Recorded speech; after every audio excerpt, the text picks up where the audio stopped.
Hey, welcome to the Inforunners. I'm Execute, joined by my partner in crime, Mr. Algared, or Old Man Hurston. What a morning. I have not slept well. I don't know about you, Algared. I tossed and turned all night. Yep, I know that feeling. So, yeah. But good to see there's people in chat already waiting for us. I'm always humbled when there are people waiting for me to speak. I don't know why, but it's yeah, like... I know. I 100% get you. I don't know why they keep turning up every week. Obviously, they're a devil for punishment, but that's how it is. So this week we're going to talk about the Fury. We're going to talk about the Hull C. Me and Algared are both planning to do some buyer's guides for those on the weekend. I'm hoping that we can get some people, other content creators, especially for the racing stuff, but that may or may not eventuate. So if it doesn't, don't be scared when it doesn't turn up. Right. What else have we got? We've got other videos in the pipe that we've been working on. We're going to try out a new way to look at videos this week when we do ISC because of the bug that I'm having until I get that second monitor back. One of our viewers reached out with a piece of software that they're working on that allows us to do kind of like watch party stuff. So me and Al are going to try that out this week just so Al can get the sound back. We did kind of test it a little bit and it seemed to work like it did really well. So that was something we're looking forward to. Yeah, that was a bonus. We'll obviously watch ISC as it comes up, and we'll be taking your questions as I always remind myself, and I will start the bot as I usually. Very unorganized as usual. And my view of the week is what a difference a week makes. Yes. So much seemed to have happened. We've had two ships drop, or two ships go live. Yep. One, the wonderful little LTI token. Yes. One was a shock in terms of pricing. Then we've had 320. It just seems like a plethora of things have happened in the last. I had to record apparently that bug that I have, right? And not everyone knows about this bug because I don't obviously complain. Not many people. Oh, I've got a bug, right? But I had a bug in the PTU and I didn't worry about reporting it because I thought, oh yeah, it'll go away or whatever. And I saw people saying that they've had this bug ongoing for years and years. Like at one point you said you had it, right? But apparently it's quite a rare bug to the point that CIG have never seen it. And so I filmed a video of it today and sent it to them so they can see it because they've never seen it themselves. Yeah. They can't replicate it. That's not one that you can say, this is what I was doing, because you're literally logging in. Yep. And then you've just got no servers showing. Yep. But what I found with 320 was that even though I had that bug and you couldn't see the servers, you could actually still get into AC, Arena Commander, which was that was nice at least. Apparently people are getting Exorcist ads on Twitch. I apologize. I do not choose the ads. Guess what? I've been getting mascara ads when I go on Twitch lately. Do I look like I wear... Well, are they trying to tell me I'm really tired? And they've discovered I need mascara? Maybe that's what it is. I don't know. But I keep getting mascara ads when I go on Twitch. We need a makeup department, you know. Maybe. The lighting and all the... That's what it is, clearly. Yeah. But anyway, so yeah, I've sent that off to Luco at CIG, and they're going to have a look at it, apparently. But... Let me just plug in my ears again, because I just... And I did talk to Xylo about it as well, and there are other people having the issue, and they actually are having a bit of trouble diagnosing it because they can't replicate it. But it does tell me the fact that it followed from the PTU to live, that it has to be an account bug, because I didn't have it on live when it was on the PTU. 319 was totally fine. So I could play that, but then as soon as it's gone to live, the bugs just come straight across. So it's got to be an account issue, which makes it harder to deal with, because then they're going to have to go into individual accounts to fix it more than likely. Yeah, I might be with me for a while. My thing is, it like for me, I only saw it in 320.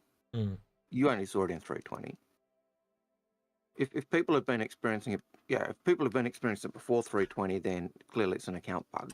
But my thing is, it's also something that seems linked to the 320 patch. So it's something that's that seems to have changed. Anyway. I found people going back as far as 2021 that had it where they couldn't do a server selection. So just to explain what the bug is, when you go in and you normally choose like Australia, best, United States, Europe, Asia, or whatever. There's just no system, no Lawville, no Hearst, none of that. Like all those options are just invisible. And the only way you can get into the game is there's two options. Right click on someone and join off their friends list, which is really hard on the PTU because they wipe all the time and you have no friends list. And then the other way is now it's on live, it's easier. I can join off someone else, but then that limits to me to people who are awake. So if I want to join an Australian server and no Australians online, I'm stuffed, and stuff like that. So yeah. And the second way? No, that's the two different ways. So you either the second way is delete your PTU and recopy it over, but I don't want to do that on live because then obviously I'll lose all the money and all that. So yeah, and a nice benefit of the bug, the 50 million from the PTU, that just conveniently copied over to live. So I've got like 50 mil on live, which is kind of nice when you get in there, but getting in's the problem. And it seems to have a double up of all the ships as well. So yeah, there's a pros and cons to it, but yeah. So you now have my problem. No, enough of my issues though, and but yeah, I feel like I'm pandering to myself. I don't really want to. I'll get it sorted. It'll be fine. So yeah. Right. Where are we going? Well, do we have any questions? Let's have a look. Please. I have to admit, I haven't looked at questions yet, so I'll have a quick. Have you guys left us any questions to? There is one question. So one question. Yep. This is gonna be very short stream. Yep. Okay. We're going to do this question, and then we're saying goodbye. Yeah. Last question. Last question. You guys know what that means? Yeah. All right. So, Nova 42 says, with the hull A and hull C price as reference, what do you think the price of a hull B, D, and E prices will be when they go live? Bloody expensive. Yeah. It's really weird when you look at the D and it's cheaper than the E. Yeah. But I as a side note, the first thing I thought, well, if that's how much the hull's gone up, how much is the Endeavour and the Crucible going to go up? Yeah. You know, that was my first thought. Like, because me and Algared was like, we were going $50 because it's pretty standard, you know, based on what the Reclaimer did, right? But then we're like, yeah, it could be more. But then when it was 150, that really took us both by surprise. So yeah. I can remember originally thinking, 75 to 100 absolute most. That was my, pie in the sky, never going to happen pricing for what it would be. And we both. And when we were talking where it would fit within price gaps to sizing of ships, I went, 50 to 75 really does fit into that gap and all the rest of it. Broke some of my chains because of how high it went, but that's fine. I'll just melt the lower one off and reconnect. Yeah. But I got a host of messages from people saying thanks for the tip, because they were like so happy that they'd picked a bunch of them up earlier on in the year. So I know you got a few as well. I had messages saying, what the beep is going on with pricing here? And it was a bit of a shock for people. And, but in some ways, it's nothing that we didn't expect. But it also, for me, says, like, when we've been talking to BMM and we've been talking pricing of a BMM, for me, that says that pie in the sky pricing, that outlier pricing I put for the BMM as being, close to $1,000. Yeah. It's definitely on the cards. I can't see it being just a $500 or $600 ship or $700 ship now. It's gonna go. Yeah, it's hard to extrapolate to at different price points. So anything we'd be saying right now would literally be speculation on our part. Yeah. You'd have to assume the B is going to land in the middle somewhere. Like I wouldn't put it above, say, Aurelian, but I'd definitely put it like so I'd probably say around $200. Would you say, Algared, if you had to guess at most? Yeah. At most, I would go 250 because it's right in the middle of it's half the price of a C. That would be my absolute most price I'd expect. But that's quite a considerable jump because at the moment it's the same price as the Raft, and I've just forgotten the price off the top of my head. But and that was part of my thing. I can't remember the price at the moment. It's like 120, 130 in there somewhere. But like that's a huge jump. Yeah, it's too early in your morning. It's my excuse. It's too early. 140. In the there you go. Someone in chat told us. Lemon dropped it for us. But yeah, 140. That's still 100 and that's like $60 jump. That's more than what you'd normally get. So I don't know. I don't see it going too much higher. ISC's already out. Well, that's handy. So we'll have a look at ISC in a minute after we kind of finish with this question. But the D and the E, they're the harder ones to kind of come back as well because I could almost see the E going above 1,000. I'm not even kidding when I say that. Because it's over 500. It's been so long. Let's go look. Yeah. Well, I think it was 900 originally, wasn't it? Yeah. I just remember it was really, really, really expensive when it was by itself. You gotta realize, for me and Algared, the hull was the before times. So it's so long ago for me and Algared. I think I picked them up in 2014. Yeah. So yeah, that early. Okay, that's not the one I want. They always mix these up, and there's always new ones coming up, and I can never find. Yeah, this is the one I like. Right, cool. All right, let's have a quick look. Hull, or if I could spell hull, that would be nice, wouldn't it? Yep. $750 is the current pricing. Originally $550. Right. So I can, like, it's the same kind of thing as the Polaris and the Banner Merchantman equation. Like, I can see that going. Well, we just had a price increase of 150 at minimum. You'd have to assume that that's going to do the same, right? Yep. So there's what, $900. The whole D, you can kind of put that on there as well, so that goes to $600. So yeah, I'd kind of extrapolated a baseline price that the D and the E are going to go up by at least 150, just a baseline minimum price. And that could be less. It could be less. Let's be honest. It could be less. It could be less. It could be more. Yeah, and that's the scary thing. It's hard to tell. Uncharted waters. But it's a scary thought that those those ships were already, in my opinion, very expensive. Yeah. Just while you're there, Lemming, give us a quick guess on your whole B, D, and E, because Lemming does a lot of this CC stuff with us. So, Lemming, you're on voice, Lemming. Actually, speak if you want. If you're there, Lemming. Hello? Hello? If you don't want to speak, type in Twitch. Yeah, hi. Hi, what do you reckon? B, D, and E? I said B between 200 to 300, so probably 250 is good. Yep. Probably the same price as the Raelian. That's currently 220 off the top of my head, but yeah. Yep. Yeah. But that'll go up as well. Exactly. And then D, I can't imagine the D less than 700. At a minimum.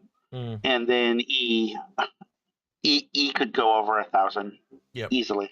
Yep. All right, well, that just gives you guys another perspective, but he does do a lot of, thank you for that, Lemming. He does a lot of CCU stuff with us, so it is worth weighing in his opinion. He is the CCU guru. He does my ships when I can't, because I'm zoinked from doing AIE in Invictus, put it that way. He helps me out with that stuff, so I do appreciate it. Right. Indeed. Tells me what to buy and stuff, because I'm just too tired to think. Right. Okay. Interestingly, though, all of our expectations or thoughts there, even though we hadn't talked about it previously, were pretty much in line with each other. So yeah, 150 is still a big jump for a ship at that price point. Huge jump. But basically, it's roughly 10 to 15% is the usual kind of thing, and we're imagining over time it's moving forward. So initially it was 10, and now it looks like it's slowly moving towards 20, and stuff like that. So if you took a $350 ship, you'd be expecting a $35 price increase, right? And now it's kind of gone up to 15. It's gone a bit beyond that, so you'd be closer to 50, right? But now. That just smashed. That's just smashed it. That's almost like a, what's that? That's almost a, what, 40% increase or some shit. I'd have to go. I'm not good at percentage math, so don't. It was a big increase.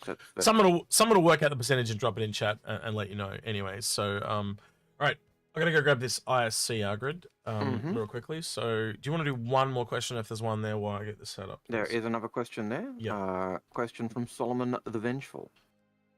What do you think is the better pick, a Raelian or a Hull series ship? They are two very different things, aren't they? They are two very different things. In some ways, I think the Raelian is closer to the BMM is kind of the way it kind of operates in terms of being an alien ship with crew quarters for them, or an MSR.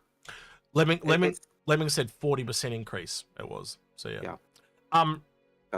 I think you can make it simpler than that, Algared. I think if you break it down to their roles, technically the Raelian is a smuggling ship. It's what the Banner Merchantman used to be, right? Remember the blockade runner? So it's the blockade runner. So it's really not the same type of cargo. It's more for brute forcing and smuggling, where the Hull C is more for massive quantity. Well, the Hull's designed around massive quantity, and the whole series Did he say the C? Was that then the question? I didn't read the question. You read the question. Just the whole series. Yeah. So the whole series, the bigger you go, the more distance you're traveling. You know, A's and B's are for planetary. C is in system. D and E, you're starting to talk multiple system type of thing. So yeah. No, Algared? In terms of Aurelian, I'm kind of not sure because it's kind of a new ship because it's got human and Xeon kind of accommodation put in. But if the Aurelian does the hauling capabilities are basically typical Xeon, then it's old tech because the Xeon actually adopted the whole seas because they were more efficient and better at transporting bulk cargo. So that kind of changes the dynamic. So I guess North if you're a straight up hauler, I'd probably say the whole series is better. But it sounds like Naboo almost. Yeah, it's not just that. It's not as easy. It's not just a straight up answer as X was just saying. Why should we? Don't know why, but that would not pause. Sorry, I had it queued up, but it won't pause. Okay, I'm noticing some limitations with this new software. It doesn't like rewinding. No, it really hates rewinding.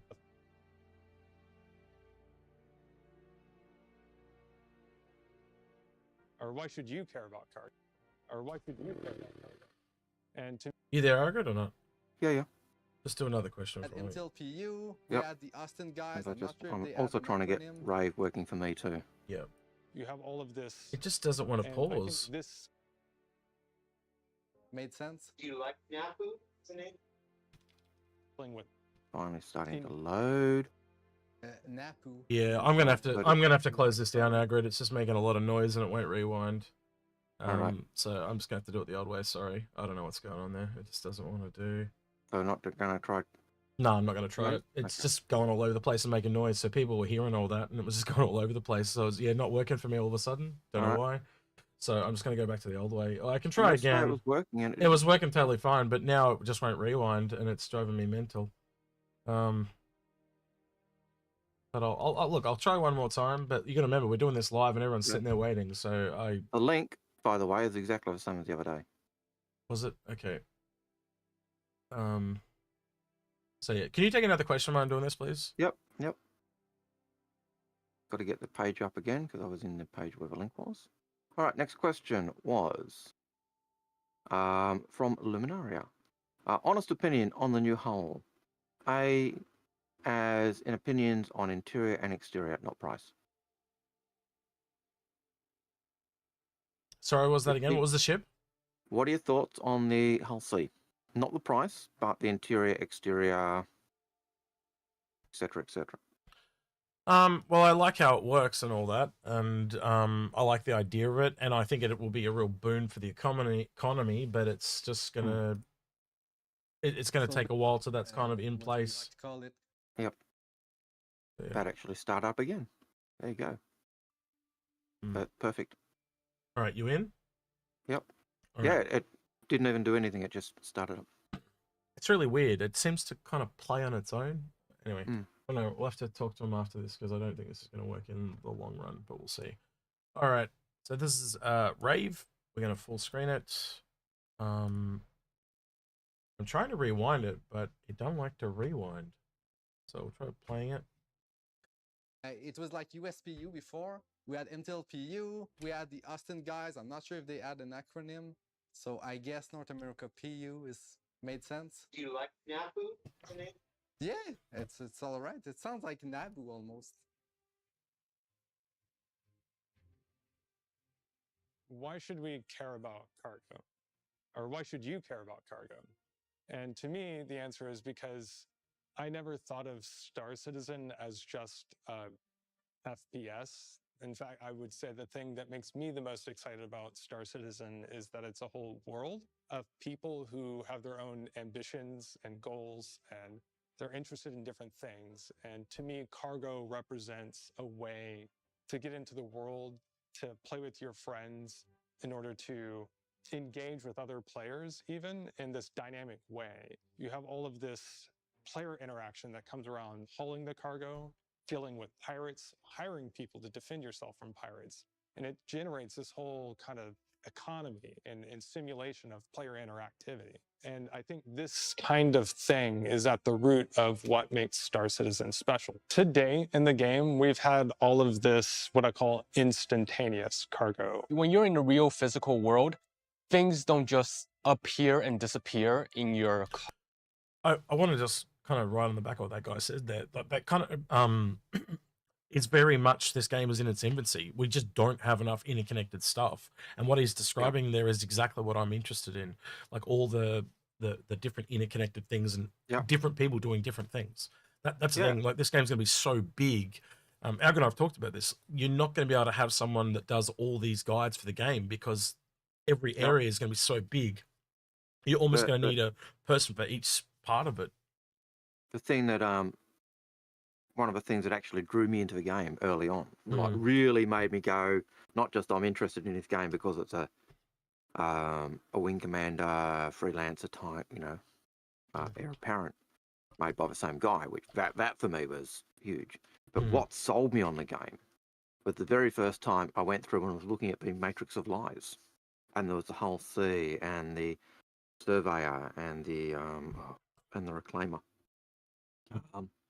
And the Crucible and those ships, and that said to me, this is not going to be just a pew game. There's going to be the cargo ships and the repair ships and the salvage ships and the exploration ships, and that for me went, yep, I'm in.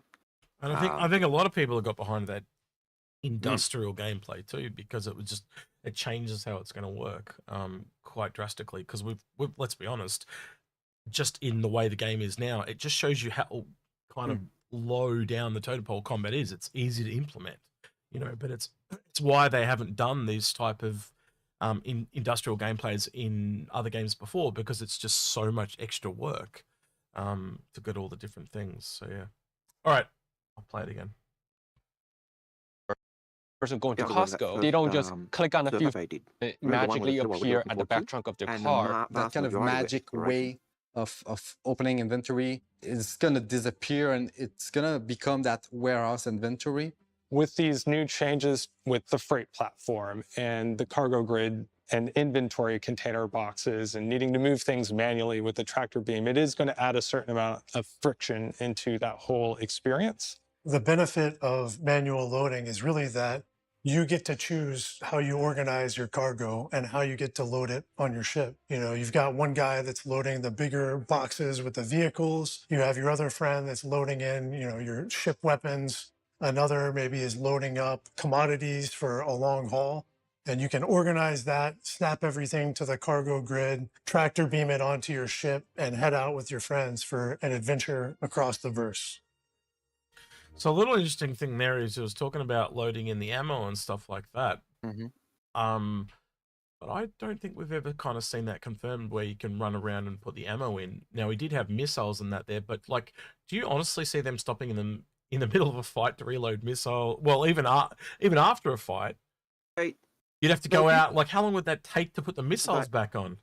They did talk about it for game for things like the interior missile launcher, where you could actually, if you had cargo, you could reload the missiles there. Same for things like the Connie's internal missile launcher. But external missile racks, you would have to stop, get out, put them on, like we're doing at the moment. So yeah, you would I can't hope see that being the case. Well, there'll be certain ships that will be able to do it.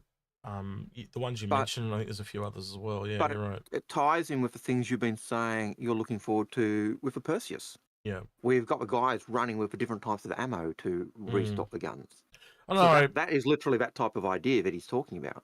Yeah, I think that would be a really cool thing to actually have that there. It definitely, well, it lines up with the World War II and space thing, you know. So it just made sense to me, but we'll see if that eventuates. What got me with what he was saying there was the lack of efficiency. If you've got 3 different people loading different things onto your cargo grids, rather than having a single load master saying that, you know, where everything's going, I can see that being an absolute dog's breakfast of of stuff being put in. But so Quilsat Prime over there says, when did they talk about thinking of attaching other objects like weapons, bodies, etc.? I think the closest we've had is them talking about attaching ships to the whole sea and stuff like that. So we've known that for a really long time. It's the first time they've actually shown it though in that video last week. But yeah, that question that we didn't fully answer either, Algared, we'll do that after this. The whole sea interior exterior thing. Yeah, we'll come back to that. So we'll come back to that. Anyway. Yeah, we only just talked about it. Well, it's because I got stuck up with the rave stuff, so I apologize for that. And everyone heard that awkward sound for ages. Like I think that's the most deadest sound we've ever had on air. Anyway. The cargo career is at the heart of what Star Citizen aims to achieve. What the fuck happened to his head? What the hell? Look at the haircut. What is that?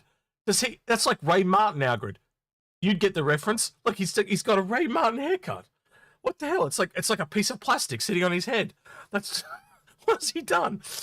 He's got it cut. So, but by the time Citizen Comic comes around, it's more grown out and it's looking more normal again. So, who said that in chat? That's funny as hell. Solomon the Vengeful. Did he lose a bet? Yeah. All right, here we go. I saw that the first time I saw it on one of the streams as well. Wow. Not just a universe of exploration and conflict, but one of commerce and opportunity as well. And last week we shared the first part of its next iteration with a discussion of freight elevators, instanced and persistent hangars, varied cargo boxes, and a new cargo grid that'll expand the possibilities of your ships in new and exciting ways. So here in part 2, we're going to dive a little deeper into the systems underpinning it all, starting with how we intend inventory to evolve next.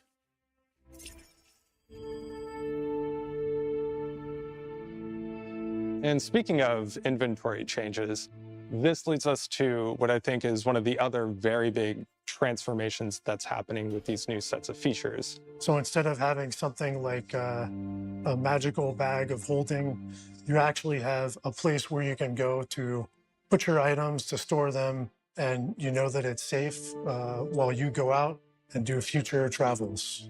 One thing that we want to do is really kind of physicalize inventory in terms of you need to be at a specific location to use that inventory and management. So this gives us a lot of benefit across the game where you know exactly where your stuff is and where to get it and where to go to organize it. Now you'll be accessing that inventory via the freight platform and the hangars. You'll be using the freight platform to put it down. If you want to take something out, you use the freight platform to take it out.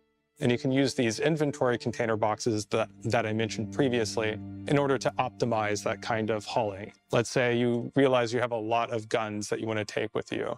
Well, in the kiosk inventory management screen, you can move those items into a single box to aggregate them together so that you just use one pass with the tractor beam in order to move it all onto your ship. It also means that you'll have the ability to haul larger things in the game more efficiently by taking them and putting them into these larger boxes, such as ship items that maybe you purchased or stole. If you want to do some kind of underground assaulting. So that's really interesting because it actually gives you a reason to actually organize your shit.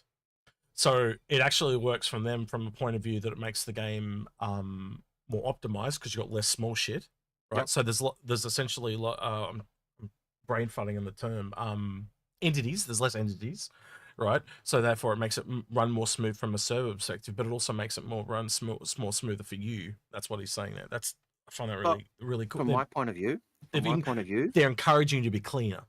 Yep. From my point of view, that is a godsend because a bag of holding does not help you.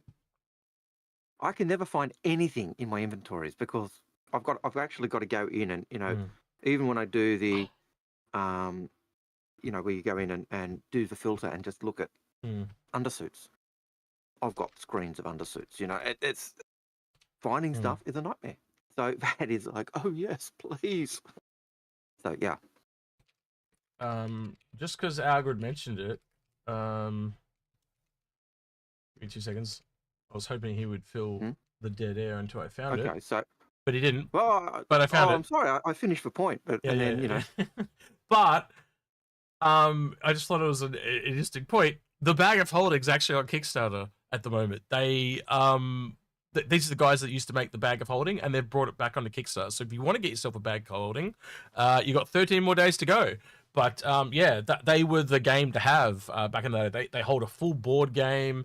Really good. They're very big bag, very good. But yeah, I just thought it was funny that they were on Kickstarter and I mentioned it. Anyway. Is that the one that you used for Witch of the Old World? No, that's different. Well, I've actually got a bag of holding over there. I've got the rare dragon scale one. I can show you later if you want. But yeah. Yep. All right. Holding mission, just bring your big guns and everything, and you also load that into your ship.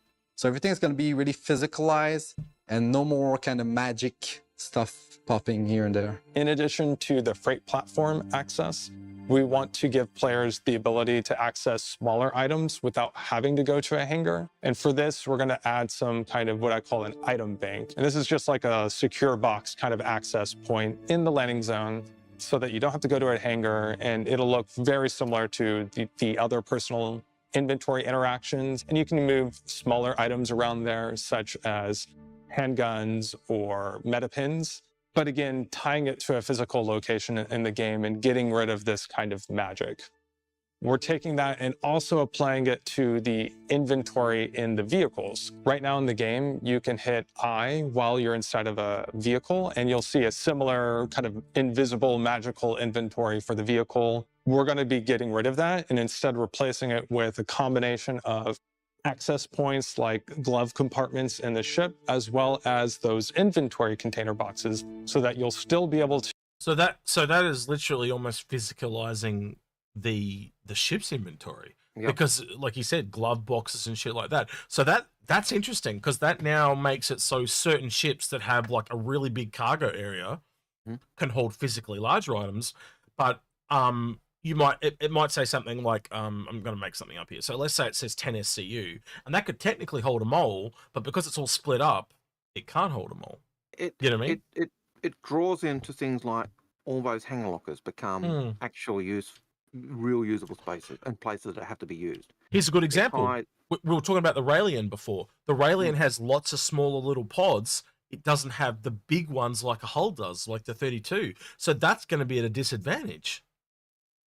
And then if you look at the Raelian, even compared to, say, a Caterpillar where it's got the cargo grid, or a Connie that's got a cargo grid where you can put boxes on, it's got the individual cases where a cargo, so there's almost like hundreds of little cargo grids rather than one individual big cargo grid. So that goes back into that question about the Raelian. So,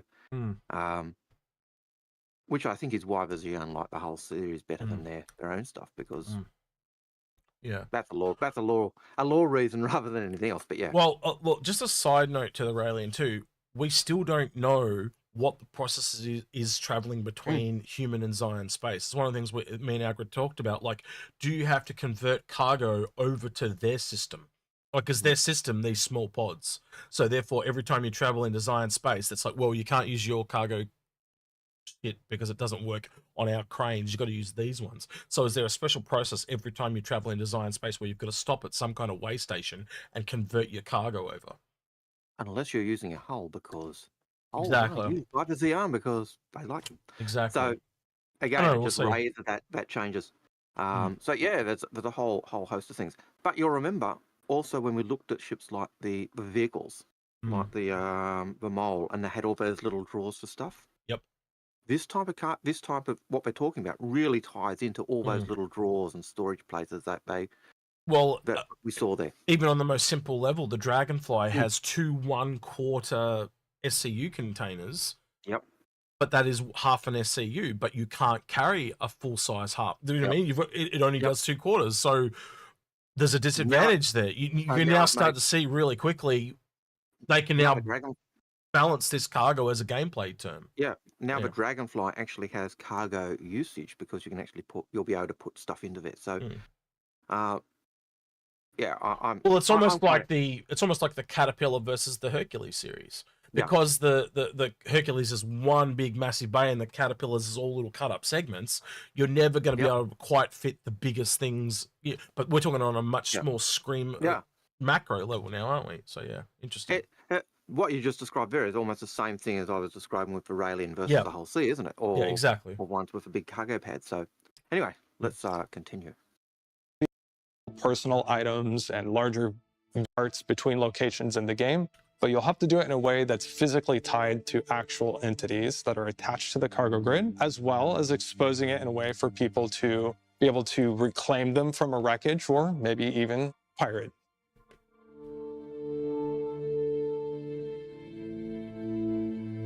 So, lots of changes coming with everything being physicalized, everything stored in boxes, and no more magic bag of holding.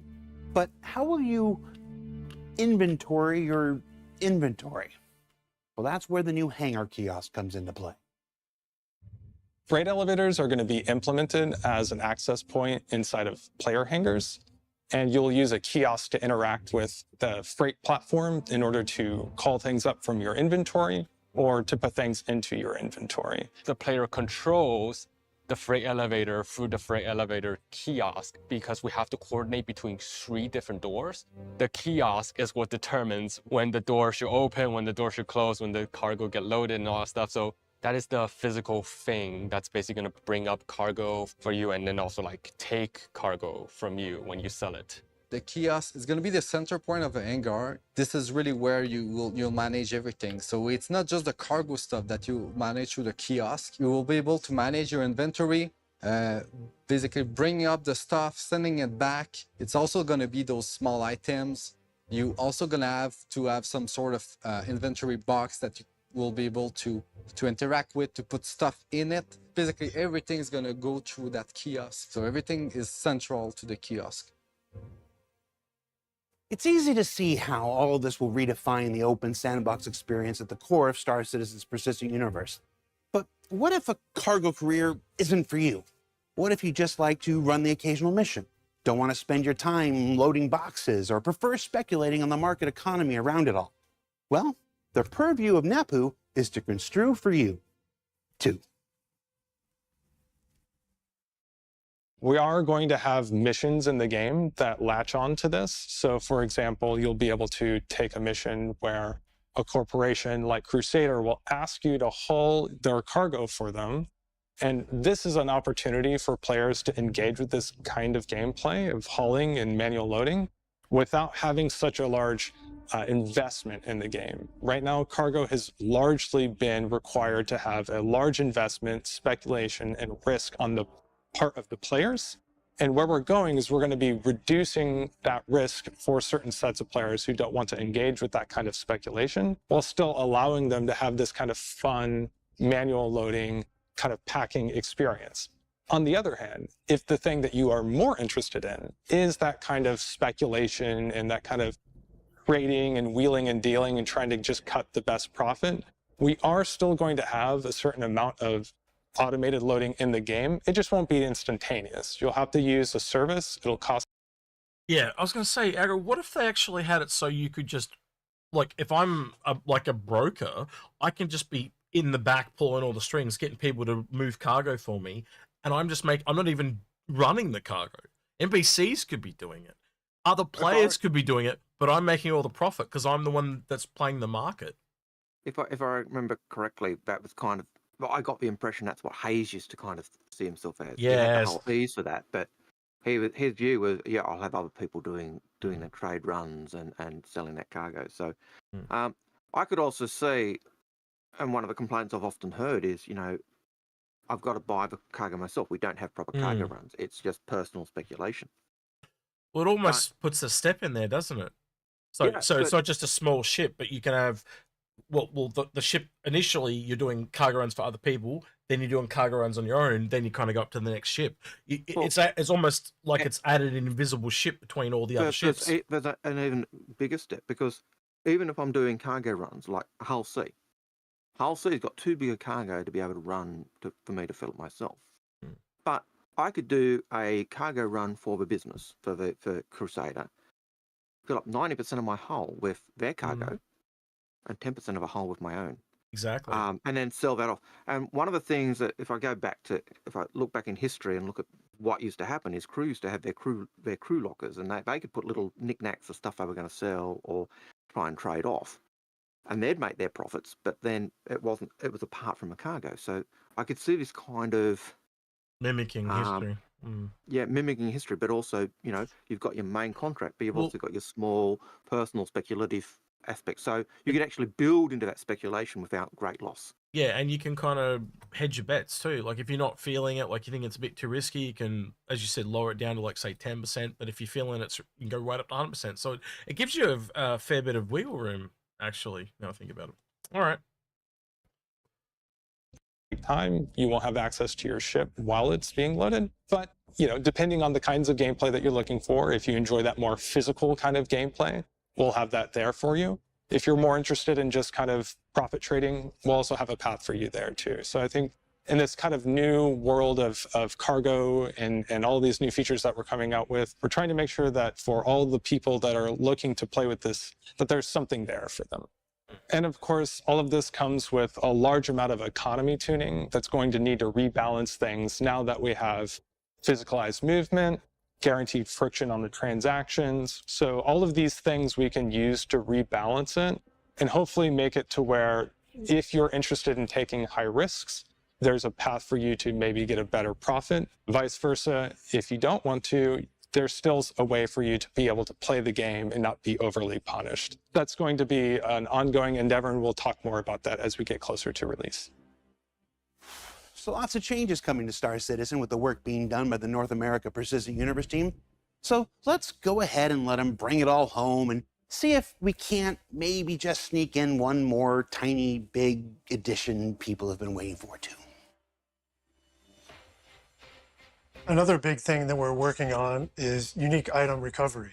This is something that the fans have been asking for a long time, and we're hoping that it's really going to finally resolve this problem of losing items or losing items mid-mission. It looks like a simple subject, but there's a lot of little things to think about, like people buying some gear, giving to their friend and claiming it back. What happens to the version that was given to their friends, or even like if your body gets looted by somebody, how do we want to kind of cope with that? So one of the ideas that we have running right now is that you would have a lost and found within your hab. So if you're playing, your mission crashes, you lose your progress, but you can go back to your hab, restart that mission, grab that item, and continue on where you left off. And we're really hoping to apply this to subscriber items and other unique items as well. I think in the long run, we have a lot of plans. Just really trying to build out a feature set that can incorporate a lot of different ships, that can incorporate your teams, that allows you to be more in control and allows you to try to find the best ways that work for you and your group. So that's interesting, because if it's a lost and found in your hab, that would be obviously your starting planet. So let's say, for example, mine's Lawville Algared, but I died on Microtech, I would have to travel all the way back to Lawville to pick it up. So there's still a punishment aspect to it there, yeah? Oh, think of it even worse than that. Really? Your starting planet's Lawville, and you die in Pyro. Ah, yeah, didn't think of that one. It could be. It'd have to be the hab in that system, surely. Maybe. Don't roll your eyes at me, young man. Wherever your body is, or wherever your body has been, wherever you've bound your body to, or I suppose, or your Well, there's our follow-up question: is the lost and found your original starting planet, or is it like your save your medical? Yeah. So it works on many levels. It being a save medical, but yeah. Yeah, you kind of like wake up in your medical bed, and you know when they put you in hospital and they take your clothes off you, it's like going to you just go over them. Oh, there's my clothes, Oh, there's my items. Yeah. Yeah. And that kind of be lost and found, but yeah. But I'm not sure it fully answers the question of that. It answers the question for when a crash has happened. But it doesn't answer the question for people who you've got your special item, but you never use it because I die. I lose it. So, so a lot of people saying it can't be too fun. They're gonna make it so you fly back and have to log off like in a tough. Yeah, we'll see. All right, let's keep going because this is obviously this is not coming to like 320. It's probably down the road, 21, 22, what type of thing. Anyway, so here we go.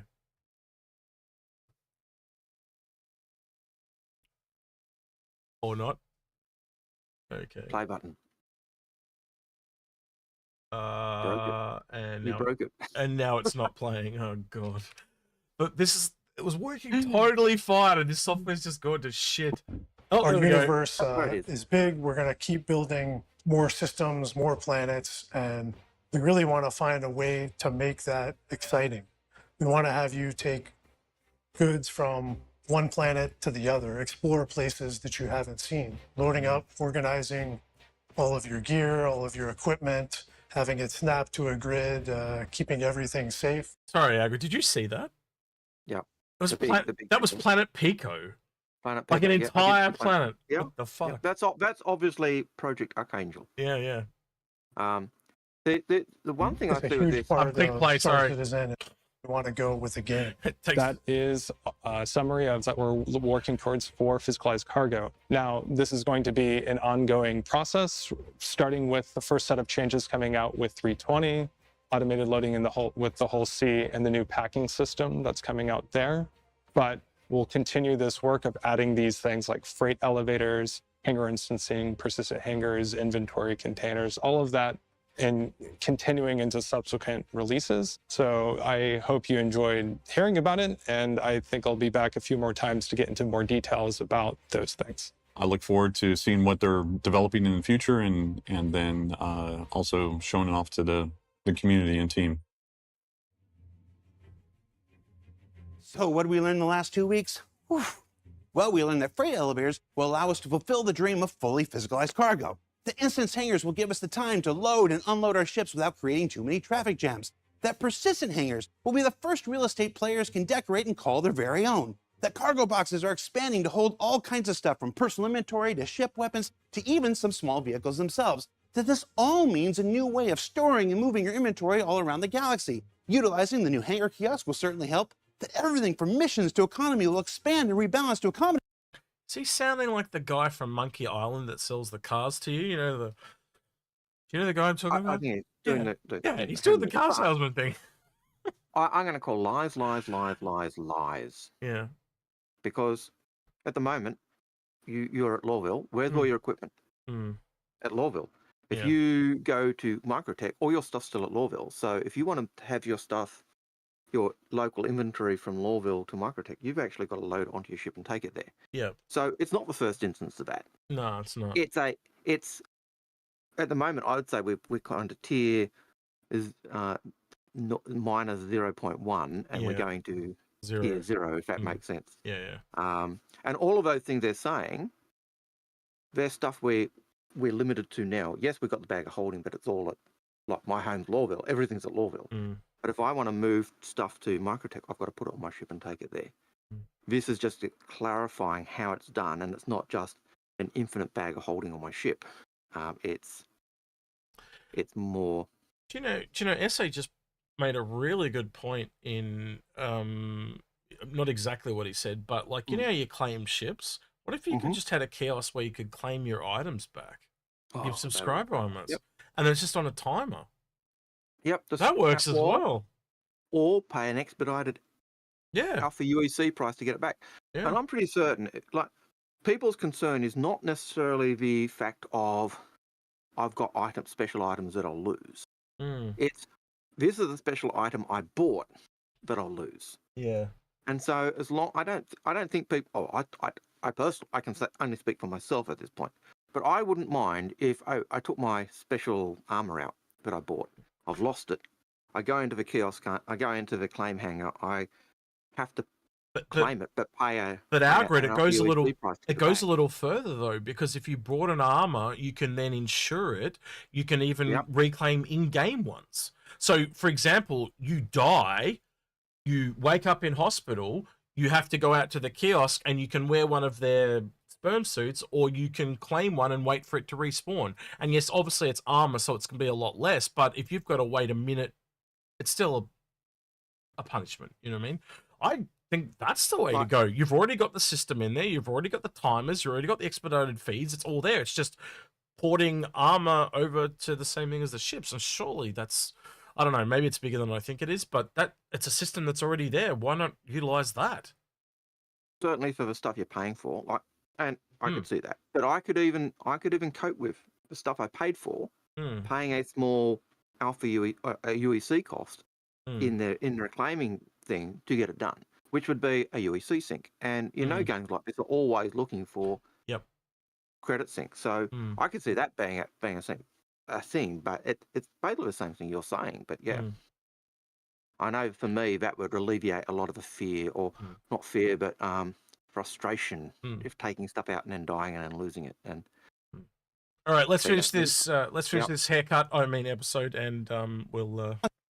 That there's still going to be some automated options for those willing to spend the time or the money, and that there's finally a light at the end of the tunnel for lost items in the works. But you could say it's a pretty good haul overall. I'm not usually the pun guy. Now, don't forget that Alpha 320 is out there for everyone to play, and that CitizenCon is just 4 weeks away. For Inside Star Citizen, I'm Jared Huckabee. Thanks for letting us share the process of game development with you, and we'll see you all here next week. And breathe. So that means there's 2 more episodes of ISC, and then we've got 2 weeks off before CitizenCon because of what happens with Gamescom. So thank you. Goodbye. Yeah. Peace out. That's Elvis Presley on that. Did you see that? Looks like Elvis Presley on the picture frame. Dog Pappy. Yeah. Loves his. All right, so. Right. I think I'll be honest. I think there was lots in that episode of stuff that's coming, and a lot of quality of life things in the long run. But I can also see it's going to cause a lot of frustration. One of the things I was thinking as they were doing it is, looks like I'm staying in Lawville. It's a little bit like that, that's for sure. And when they brought that cargo elevator with with all your stuff, I'm thinking, that's my inventory. Yeah, basically, yeah. Oh, that's my inventory. Well, they never talked about the limit on, because we know there are going to eventually be limits too, like how big is a hangar's worth of cargo, and then do you have to buy multiple hangars if you want to go beyond that? The costs, things like that. I could be remembering, my mind filling in blanks of memory, but my memory is that but way back, I can remember them talking about the hangars and where your cargo, where you put your cargo and having cargo storage areas in the hangars. And them being limited and possibly needing to buy those extra hangars to actually store extra place. So, you need extra warehouse space, so you'd actually rent more so you could put it in. So yeah, so the SA mentioned a contraband system, and a few people are agreeing with him in chat. And they have said that stolen items will be a thing in the future, so that probably is coming in anyway. But what he gave me the idea for was the kiosk thing. I was like, it's already there. Just use what you got. Anyway, and I could see, and hopefully, I'd like to see them do that. Do you want to go back to that original question about the whole series? And we'll do that again because I was having issues and distracted. So the question was, what's our honest opinion of the Hull C? We're not looking at price, just look. You got to like cargo, don't you? At the end of the day. Yeah, you got to like cargo at the end of the day. But what are our opinions in terms of interior, exterior? I think it. Do you know how the Reclaimer's kind of like a little bit smaller than the size of the ship? It feels a little bit like that. Like the interior's a little smaller than it should be. I don't know, and I get some Starfarer vibes just with the way there's the doors. Yeah, those extra tunnels, and it seems like there's just a lot of corridors for no reason in some. Because like where you walk in, go through an airlock that's full of suits, and then there's literally another corridor on the other side, and it's like, well, why isn't that just an airlock and then a room? Like, why is it? Why? Because like if that was just a double airlock that went straight into the corridor, you could have then come back and it would have been a room of suits. Why is it like it just? I don't know. It just felt weird to me. It feels like 2 corridors right next to each other. If that suit room opened up to the outside space, then I could see it. You go into that room, you suit up. It does. Then you open up. But so that's why. But you want all your suits in that airlock room. But too bad if you open the door while people are half dressed. And the other thing I really hate is the ladder. I hate the ladder that's there. I was like, this ship is so big. Why isn't there there's an elevator at the back? Why isn't there an elevator? Like, why doesn't the elevator that comes up into that suit room, why isn't that like go all the way to the top, up to the living quarters? Why isn't it more centrally located so it can go all the way to the top? I would like to see wherever you got an elevator going all the way, or wherever you got an elevator, you got a ladder of some form as well. Not because I like being a pain in the bottom, but because I can imagine times when your power systems are down. Yes, that's my concern with ships that have lots of Xi'an tech, where it's all electronics and everything. Yeah, Lemming's pointing out the obvious things of it would ruin the shape of the ship and blah, blah, blah. But again, if they'd designed it correctly, you could have had it centrally located and built around the elevator rather than built around this massive, huge ass corridor that goes the whole length of the ship. You know, I think there's some weird compromises in that ship. It does definitely fold out the misstylings for me. We don't have a terrible amount of interiors of missed ships. I just hope down the line things like the Endeavour and the Odyssey and the ones that we haven't seen fold out a bit more. Like it'll obviously become a lot more evident when we see the D and the E, won't it? Because they're growing. But if they're literally just more of the same but wider and bigger and fatter, like I can remember them talking about the D and E and that tunnel being big enough for a PTV or a vehicle to go down. Yeah. And I think part of it was tying back to the old hangar days where, you know, the run was so long to get to the other end of the hangar when people had all their ships in. You needed a PTV to go there, which was why it was created. It's kind of hard for a ship, too, that is very long. Like, it is a very long ship. And it gets, obviously, it gets longer once it extends. But there's just there's just something not organized about it. I don't know how to explain that. There's just something that just doesn't... Like, put it this way, that corridor, for example, that extends out, couldn't that have had something in it? Like, couldn't you have put the suit lockers in there, for example? You know, because, and again, it expands out, so it doesn't have to go the whole run. It could have been, you could have had 2 suits attached to one side and 2 attached to the other, and they just go with their respective sides. But no, it's completely empty. I wonder whether it's that is part of that physics grid issue, as to why they haven't done that. Like, I'm just so it just seems like it is a space in the ship, but it's just this unutilized space. You know, why couldn't they have an airlock in the middle of that? You know, like why couldn't it have sat in the center of the grid and, you know, the ship extends either side of it? So if you had a door and you go out there, and there's so many questions I can ask. I don't know because I obviously didn't make it. And it's like you said, there's probably other reasons for why it doesn't work, but there's just. That middle of the ship seems really weird. Like everything else is built on either side of it, and it's just like a big waste of space that doesn't. It literally is just a corridor. There's nothing. It just seems like a wasted area, and I don't know. Maybe as you said, there's something to it that they can't put stuff in it. You got to remember that when they were doing it, the big holdback for the Hull C originally was that expanding spindle type. That might be it then, Algared. It was built like that originally, and they just haven't updated it. But maybe we'll see something like that in the D or the E. Then I don't know, but yeah. But certainly that whole expanding concertina effect of that midsection with the spindles, that was the problem. That was how do we get these two physics grids to work together? And that took a long time for them to crack. So I could imagine that being part of it. So, but yeah. Overall, I'm happy with that it turned out. And it does make me interested to see how the D and the E turns out. It's not exactly a profession I'm like. I'll play it at some point, I'm sure, but it's not one I'm jumping over myself to try. As I said, if you've played Eco, it really does reflect what's going to happen in Eco quite a bit. I think for me, I'm probably more interested in the Banner Merchantman with the buying and selling as well, because I can get all that from the Banner Merchantman plus more. And then it's just the alien part I like a bit more. So I think everything they were talking about in the cargo and moving cargo ties in with is going to tie in with every ship. Everything they were talking about there in that episode wasn't tied specifically to the Hull C. It was across the board. Yep. And so that's a great thing. But going back to the Hull C question, I like the look. It looks nice. It does have that kind of weird corridory aspect initially that does kind of make you think this is Hull Starfarer-ish, where it's a bit of a rabbit warren. It's certainly not as bad as a Starfarer.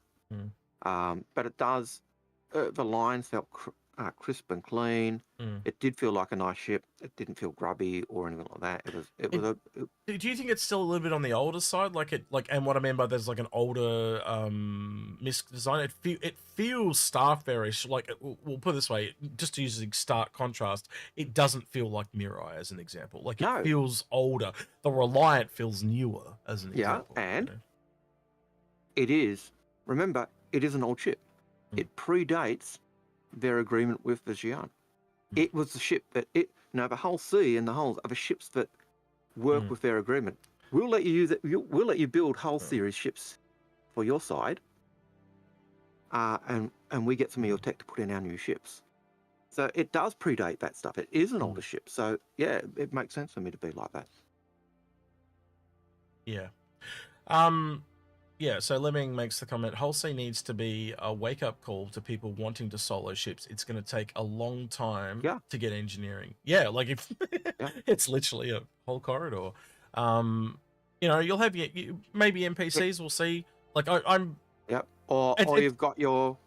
We've done episodes on the AI, haven't we, Algared? And it just showed like how popular this game is going to be. A lot of it is going to rely on AI, because if you want to solo stuff, that AI has to be top notch, absolutely top notch, and it's like beyond almost any game we've ever seen, right? I also think it ties into that whole idea of group gameplay, and you really want in a Hull C, you want your engineering crew down at the back when you've got full spindles. You don't want to, and you'd almost want shifts where you're if you've got the engineer and they need to log off, you need someone to take over for them. And see, there's another another example. North End Troopers says the Hull A has the best MISC interior. I don't disagree with him. It's one of the best interior. Like the Prospector has a great interior, right? They have this metallic kind of finish where the whole series doesn't have that. It's kind of it's more paneled. It's not the metal finish. So I like the metal finish of the Hull A in the Prospector. I don't kind of like the Prospector's not as metally as the Hull A. But you get my point, right? Like they all have a slightly different feel in age, and the Hull C just doesn't. Yeah, it's more towards the Starfarer, and in ways there's things I like about the Starfarer one more than this one, because the ship's so thin and narrow, it's made these compromises that I just don't like, and yeah, the elevator's the one that really gets me. That really, and I gotta let that go. But yeah, sorry. Next question when you're ready. Not sure whether that answers your question effectively, Luminalia, but yeah. Anyway, Fat Gus says, "I'm a Raft fan." Yep, so am I. Raft is an awesome. Speaking of interiors, I was going to say the Raft has an awesome interior as well. Absolutely. And some of those ships have that kind of can you finish the question? Customer type of. No, I hadn't. Can you finish? Because I got caught on the Raft.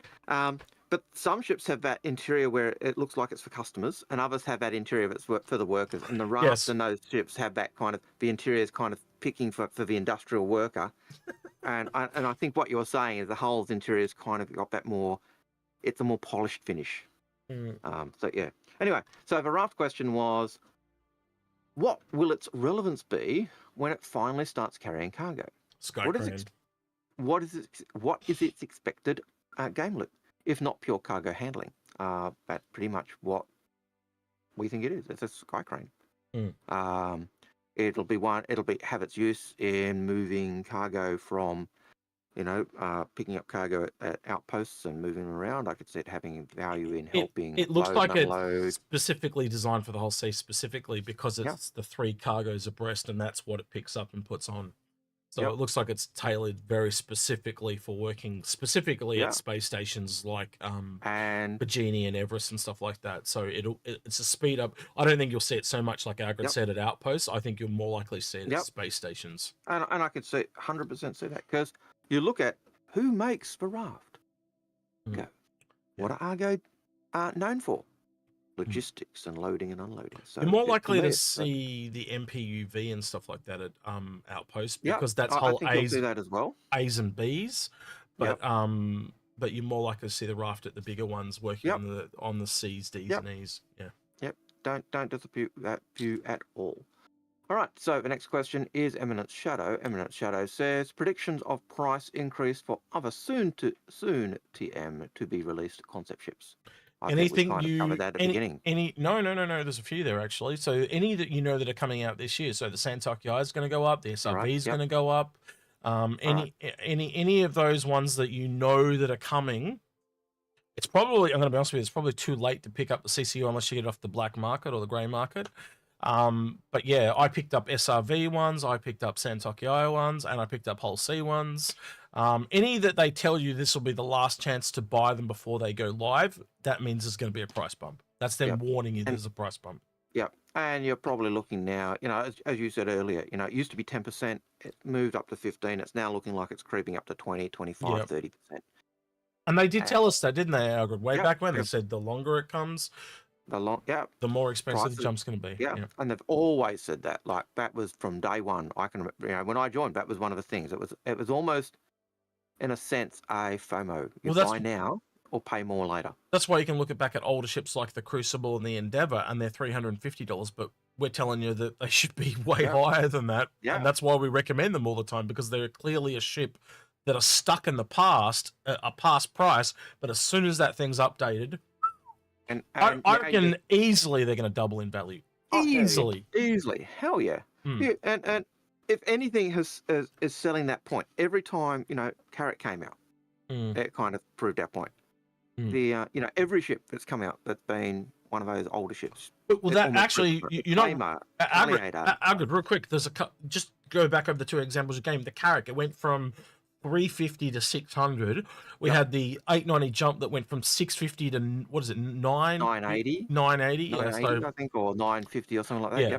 So they're just two examples right there, and that's back in the past, you know. And now we've got the Hull C. Yeah.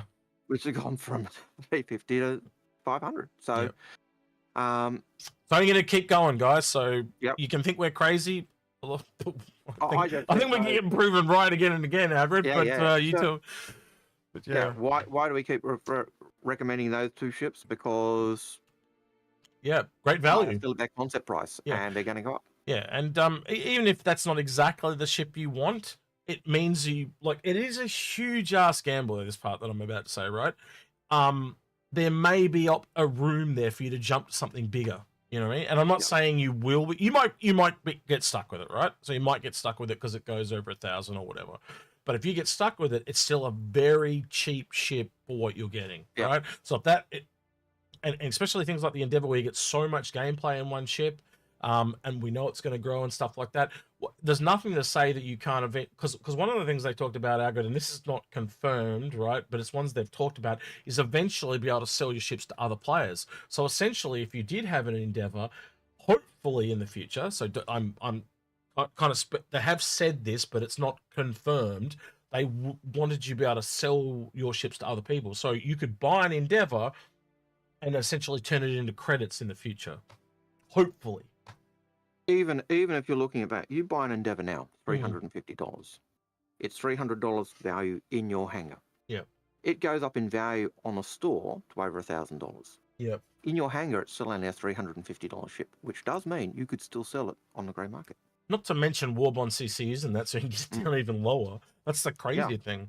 You know, and the only investment you've got to do right now, if you are not sure, is a Gemini to Endeavour, Gemini to Crucible, any, you know, $10, just the one behind where it is. And just sit on it and just leave it in your hangar and it's safe. And always, that's not just on Crucible Endeavour, that's any ship if you want to placehold it, you know? So a new ship comes out, like last year, the Galaxy came out. I wasn't sure about it. I picked up a Valkyrie to Galaxy CCU for $5. I'm saved. You know, I can melt that at the future and turn it back into credit, or I can go get myself a Galaxy just by building up a ship from an LTI token. I, on the other hand, did pick up a Galaxy because, you know, I like RSI, and I probably would have picked it up even if it was Drake. But I think I'm just going to start referring to you as Pikachu from now on, because you'll get the reference. But yeah, he's got to collect them all, guys. So yeah, actually, what if Algared was a Pokemon? What Pokemon would he be, guys? And we will call him that from now on. That'll be his nickname. I've often said that I have Pokemon syndrome. You know, so because you've got to catch them all. Although I have said that, you know, the steel helped was helping cure that syndrome. Fiery Rage, I think a bit of it has got to do with the fact that I'm streaming to 2 places at once, and that essentially makes it a 3rd stream. So I think a bit of it was network congestion. So he's just saying that he was talked to the Rave team. Suggestion would be replay from start button as well, like that like the circle with the arrow on it, yeah, something like that. So I can just click that and it starts replaying the video from the beginning. But yeah, he's obviously seen me play it going, oh shit, what's going on? But yeah, I think it's network congestion on my end. If I had a choice, I'd say, hey, make an option for viewers to also have the ability to pause if they want to talk. Yeah. But that's me being... We'll give you our feedback later. We'll give you our feedback later, because we've got a few things. I've actually had an idea that I thought would be really good for them. Anyway, we'll talk to them before the show. We'll talk to them after. Although we did really like the fact that each person could control volume. Yeah, that was handy, because then Algared can turn it up or down on himself. All right, Algared, we'll have a bit of a breather here. No, have a bit of breather. We'll go over to, hopefully we've gone over to the browser. Yeah, let's talk about the Fury. Okay. You are a member of the, it's a part of our org, but I am not a part of this, right? But ANSIA, and you guys do a lot of the racing stuff, right? I am not a racer. Anyone that saw me this week racing with Croncy would know that. I am horrible, but what I can say from my time with the LX is it is essentially a much more maneuverable and no-gunned Fury. And well, okay, what would you add to that, if anything? Yeah, basically what you've said. It's certainly got the strongest thrusters of any shipping game. And the stuff that I can go, but I think I'll save it for when we do our ship buyer's guide on the Fury. But generally I'll freeze and not talk and come back in a random flurry of thoughts. 3, 2, 1. Yeah, there he goes. Pretty much. Yeah, you're back. All right, what you were saying? Yeah, so it is fast, but it does have limitations. So it is not a dragster. It's closer to a rally car in terms of its operation. So the opposite of the Herald, essentially, yeah. Yeah, opposite of the Herald. Nice ship. But ANSIA were, I believe, called on to actually help with that. So they actually got people, the real racers. There's a little racers. We might actually watch that. There is a little video here that's got Croncy in it and Echo, our friend. Croncy and Echo, yep. So and guys and racers from. Now you won't be able to hear this, Algared, but I don't want to. I don't want to go through that crap again. I've watched it already, so that's cool.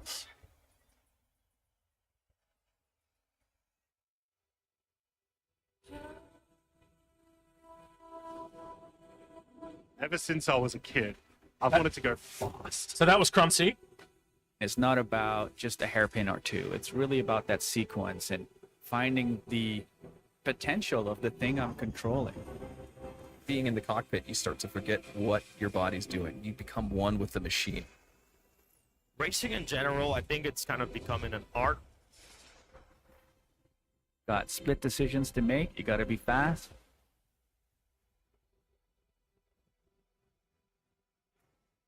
Racing is one thing, but racing when you know your reputation is on the line, the money is on the line, you got something to actually bring home. That's the races I gravitate for. The big ones, the high stakes. Racing is just as much as survival as being fast. What wins the race? It's the pilot. It's the ship. The ship. It is 100% the pilot. Always the ship. It's definitely the pilot, man. You're the one maneuvering and moving it. The best pilots are so close in skill level that a different ship can change the game.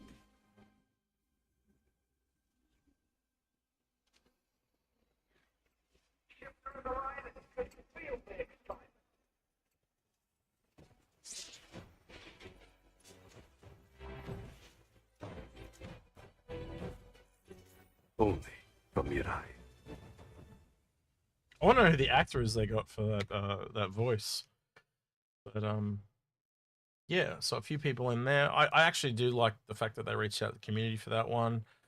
Not my type of ship, any racing ship for that matter. I think the only racing I'd love to have a race Algared that was like in Hurricanes with distortion guns. Like I know they're doing Scarlet Apex, so Yeah. Talk about that for a second, because that appeals a lot more to me than Well, Scarlet Apex, the Hearts and Minds campaign of the advocacy, or let's screw them over if you're a pirate race. It's being held in, I believe, November. Go to cruxcup.com to find out more. And the Scarlet Apex is basically has 3 classes. There is the multi-crew, which is Hammerheads, which is actually full. Then there's the turreted ships, which is ships like the Hurricane and Scorpius, and then there's individual teams of 2. It's a live fire race around the track, but you're only allowed distortion weapons, so it becomes mayhem. And so that's coming. We're about a month out from when I think that the heats start for that. Cruxcup.com, check it out and register it if you are game. Isn't there a race this weekend as well with Fury LXs? The Fury LXs are this weekend. That's right. Those who did register for that were given by CIG a Fury LX2 as a loaner for periods so they could practice and also race. So that is this weekend. I'm sure if you buy an LX, you might be able to squeeze in if you beg, borrow, and plead with the race organisers on the NZR Discord channel. So price-wise, were you surprised it didn't get a $5 bump? I was surprised it didn't get a $5 bump, but I suppose the fact that it doesn't have any weapons, it balances out. So yeah, true. And maybe because the other one wasn't so well taken because of its price, that might be a factor as well, possibly. Look, even the other one, if I compare it, to, it is high. It is certainly a higher price than the Argos MPUVs. It's $10 more than a Mustang Pisces cut or whatever. Sorry, Mustang and a Royal Land technically, but yeah. And my view of the LX, unless you're someone who is a dedicated racer, and all the things they said in that video, I 100% agree. The idea that when you're on the line of a race, the excitement is there. Absolutely. I've been in a couple of races, and when you've got players and it's not just, and you've on the grid, and it's a inverse, and you've lined each other up, there is excitement there. There's a level of anticipation. There's annoyance though to the Fury because you've got to put it in another ship to take it there, where everything else can just fly there, especially right now. P52 is a race that can be raced in Crux Cup as well, and based off of the same fate. So there are elements where that's a thing. But the other thing they said that was absolutely true is the top races, they are only seconds apart. Their skill level, they're seconds apart. Like, I think the top speed on one of the racetracks, I can't, Miners Lament, is around is on the Fury LX, 1 minute 30. All right. I've just had some Drop Yogurt's in chat, and he's just kind of asked this question. So we always try to teach here when we can. So I'm going to go back and do this real quick. So if you go, say we brought that Fury LX, right, for $50, right? Instead of what that would give you is LTI, right? So you LTI has to be on the ship that you start with, right? And it'll carry over, right? So say we want to turn this into another ship in game, what we would then do is you could go into the ship upgrades here on the pledge store. You can, I'm going to set it to all ships because I don't own a Fury LX, right? But say I did own a Fury LX, we could then go down this list and select the one Fury LX. And then if we want to turn it into any other ship, we can select it on the right. Now, the only difference to that is what CCU chaining is, right? And the reason why we want to do that is we want to try and get as many of those Warbond CCUs together, because every Warbond CCU has a saving. So we're essentially stacking those savings together. So all we're doing is, instead of upgrading all the way to a ship down the bottom here, like a I know, pick one, a whole C, right? So instead of going to a whole C, we may go to 2 or 3 ships along the way. So we might go a whole A, and then we might go a Nova, and then we might go a Ballista, and we're just going. But every time I buy that CCU, so say I turn it into the Arrow to start with, the next time I come back, I put the Arrow on the left, and then I buy the next one up, then the next one, and you're just buying those CCUs, and they all appear in your hangar, and that's why we call them a chain, because they're all links in a chain that just kind of lay there, and then eventually apply them all together to turn them into said ship. And when you apply them all from the LX, the LX has LTI. Every time you apply it, LTI will go across to that next ship because it's applied to the pack. That's a really basic version of it that we've explained in 2 minutes. If you want more videos on it, Fury, there is a whole CCU chaining guide on the channel, basic, advanced, and I even do it with a Scorpius. No one had ever done it on video before. I literally show the whole process from go to woe, where we buy the LTI token, we then buy all the CCUs, and then I chain all the CCUs together and plan them all together and turn it into a Scorpius. And that video is on the channel as well. So you'll see it on the channel. Oh, well, I'll just open it and show you.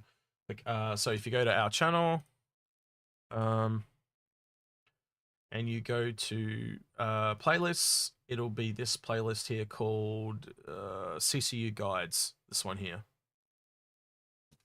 And watch and enjoy, I guess. Yeah, and that's probably the easiest way to learn or get the idea of what we're talking about when we're saying CCU guides or CCU chains. But yeah. All right, we'll take a few more questions, Algared, and then we'll come back to the whole C. I'll finish what I was saying about the LC because you did cut me off. Sorry, bud.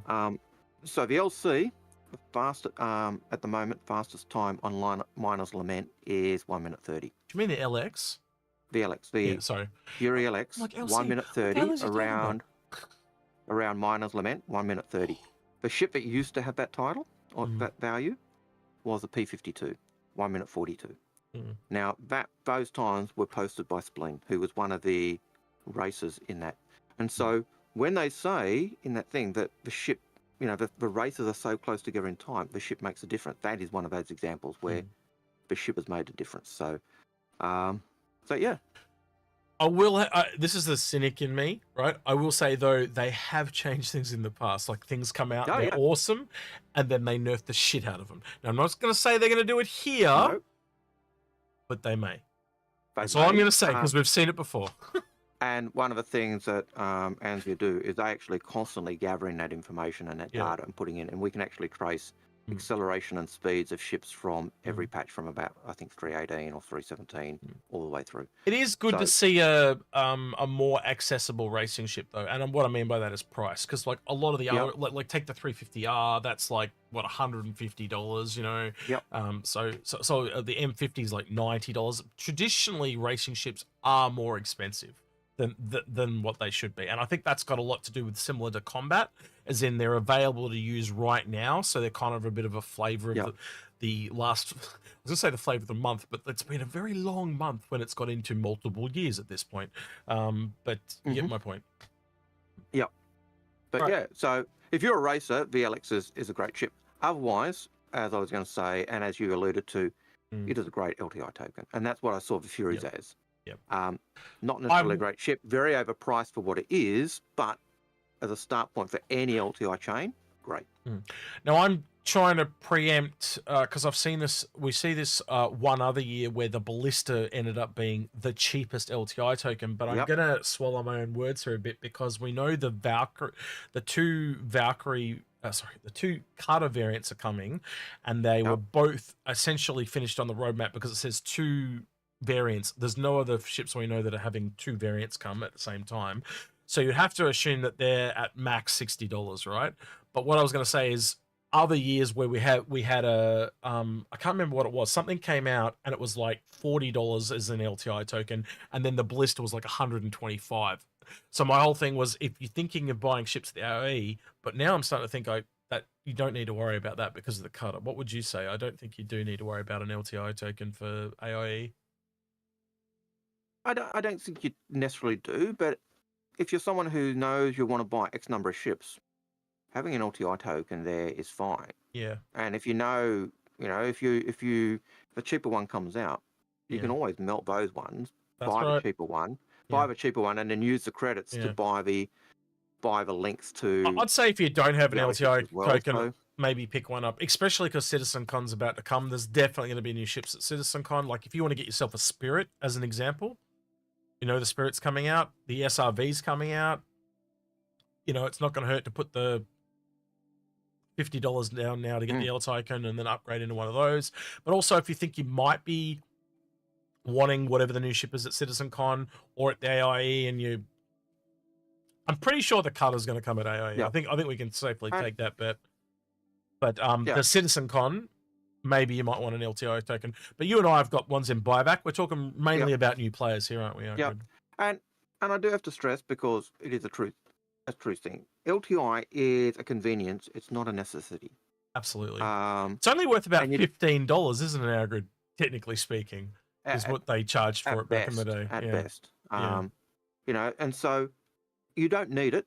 I personally like to have it on my ships, mainly because I figure I know at some point I'm such a poor player, but I will get to a point where I've got no money, my ship's destroyed, and I take it out because I don't have insurance. LTI takes that worry away. Learning moment right here. So Akisha goes, X1 might be a better token or not. Yep. Not, because it's not brand new. It's not at concept. It won't come out with LTI. This Fury is essentially at concept or straight to flight, so it's got LTI. The X1, when it drops, won't have LTI. In fact, because it's most likely going to be more expensive, you could buy the Fury LX and upgrade it to the XL1 to get LTI on the X1. Possibly. That's the irony of it. So you'd have to look at the price of the X1 at the moment. Someone will tell me that, but I'm pretty. I've actually still got the ship thing up here from before. So let's have a quick look. I'll switch it over. Give me a second. Yep. What was it? X1. X1. X1 is $40. No, you're shit out of luck. What do you reckon? $10? I reckon it'll be about the same. I reckon it'll be about the same price. Yeah. About $50. Yeah. So sorry, guys, you're shit out of luck. Yeah. When it comes out, because it's already been sold, it's not going to have LTI. If you've already got an X1 in your hangar, yes, it's a better LTI token. Yeah, so that gives you more steps that you can make before you get there. Yeah, so I think the X1 hit grey box or white box or some shit. It's meant to be done by the end of the year or whatever. But yeah, it is definitely on the roadmap. I may be able to pull it up really quickly while we're talking. If you just want a CCU for a ship that doesn't have LTI, yeah, X1 could give you a cheaper ship to work with. But I always, if I'm CCUing, I'm usually CCUing to larger ships, and I've always thought that large ships get LTI on them if you can, because it just one little thing that taken out of concern. Have I got the ship? There you go. Is the ship insured? Yep. Okay, that means I can get it back. So that's pretty much due like 5 to 10 days before CitizenCon. Yep. From AIE. AIE is on the 20th, usually around the 20th. If that's a third of the way through November, you'd assume that's. Would you kind of say that potentially planned for CitizenCon, for AIE Algared? I'd kind of say it is, but you correct me if you think I'm wrong. Third of the way, I'd if I was a betting man, and if I was a betting man, I'd say yeah. Okay. So all right, next question, because we've vacillated for quite a while. All right, so how much price increase do you speculate for the 600i after rework, if any? Thank you for your patience. Nova42 asked that question. How long's a bit of string at the moment? Because what is it? They're around the. I do not want that thing to increase in price, because it's already not kind of worth it in my book. Like, what did we say? It was like it's $120 to get to a Carrack or something like that. But the Carrack also comes with a Pisces and it comes with a Rover. I'll double check. I'll double check again just to make sure my brain's. And it depends on which 600 you're looking at as well. So let's just look at that real quick. So we've got 600i, and obviously it went to the wrong one. So that's 600. I've got to put the I on the end, or it's going to go to every single one. So you've got 475 and 435, and then the Carrack right now, I believe, is 600. So yeah, it's 125. But if you take, was it $45, $50 off of the Rover and then 60 off of the Pisces, It's $105. That's just so Yep. that basically makes it that it's $20 cheaper than a Carrack. That's insane to me. Yep. It's just Yep. I'm sorry, but that is And- how I do the math when the vehicles come with it, right? And the Explorer's higher price is because it's got a G12 rover in it. And ironically, oh sorry, I just realized that no one could see what it was doing, Algared, because I didn't have it on the right thing. But the ironically funny thing is though, the in-game the Explorer is cheaper than the Touring. How the hell does that work? Yep. So yeah, I just don't think it can afford to go up in price personally, because if it goes up by, put it this way, if it goes up by $20, get a Carrack. You're essentially going from, like, they're both large ships, but that's the thing I'm noticing with a lot of the Origin ships, Algared. Like, they seem to be a size above what they are, but physically got the amenities of the ship below. And the example I'll give you, another one, is the 400. It fits in the same size as the Constellation, yet it's really got the features of the Cutlass, the Spirit, and the Freelancer. In terms of crew space and stuff, yep. Yeah. But I think that's one of the things that Origin have always said. Mm. Like when the first big ship came out, it was basically a smaller crew because a lot more things are automated. Yeah. And I think that's the thing you see with Origin ships. Is one of the advantages of them is that you have, there's so much automation, there's a lower crew requirement. And that could be one of the things that play out with it. But then you're still going to need an engineer. They stole it. On a side note, though, I've also seen a 100i totally wipe the floor with a 600i. So it's not always a good thing, right? You want people on those turrets so they can aim at other angles that are not just forward. Yep. So, yeah. But I also have a guess. I really hope that as they're balancing, that you don't have fighters being able to obliterate the shields and obliterate. We'll see. Also, you'd capital ships. You'd also imagine when you got automated turrets and NPCs on turrets that they'll be able to shoot a bit better and stuff. So yeah, I'll give it some time. But again, they have. It is meant to be that rock paper scissors thing, like that ships do have. We all know that most of the ships have blind spots. So if the small ship can get there and sit on that blind spot. I would still hate to think that a small fighter could take out a capital ship or a large ship. I'd expect the same class of ship to be able to do it, and I think in balance that is. I think it all comes down to what weapons, time and place, and things like that. So obviously, I think a lot of the armor stuff, like it sounds like armor's going to be the one where you need the bigger weapons to remove it. But once the armor's gone, then potentially you could just send in Auroras because the armor's gone. But we'll see. I think it's. Oh, we lost him again. I'll wait for him, otherwise we'll get double talking. Let me know when you're back.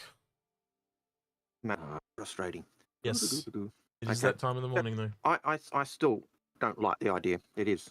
I still don't like that idea of a light fighter being able to obliterate the shields on a larger capital ship or just a large ship. Or take out the armor on that ship. Now, if you get a large ship to take out the armor or shields, yeah, those Auroras are going to go in and they're going to wreak havoc. You got to admit, though, there's going to be a fair bit of time difference. Like, you're going to be able to shoot like that small ship like once or twice and it's dead, where it's going to have to sit on you for 5 to 10 minutes. And let's be honest, as soon as the second ship enters that equation, that whole thing's gone. Because there's no blind spot then. Because you just come at it from 2 angles, you know? So... Anyway, that's my frustrations with the idea of balance, and I don't think we'll see balance of any form until way later. That's one of the last things I think games do, is that balancing. And you see it in MMOs. Every new patch, there's always balancing tweaks, even in old games, you know. So, but yeah.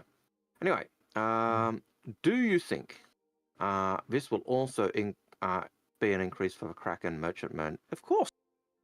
Absolutely, everything. So, as we've said, CIG have constantly said prices are going to increase. So the ship's not out yet.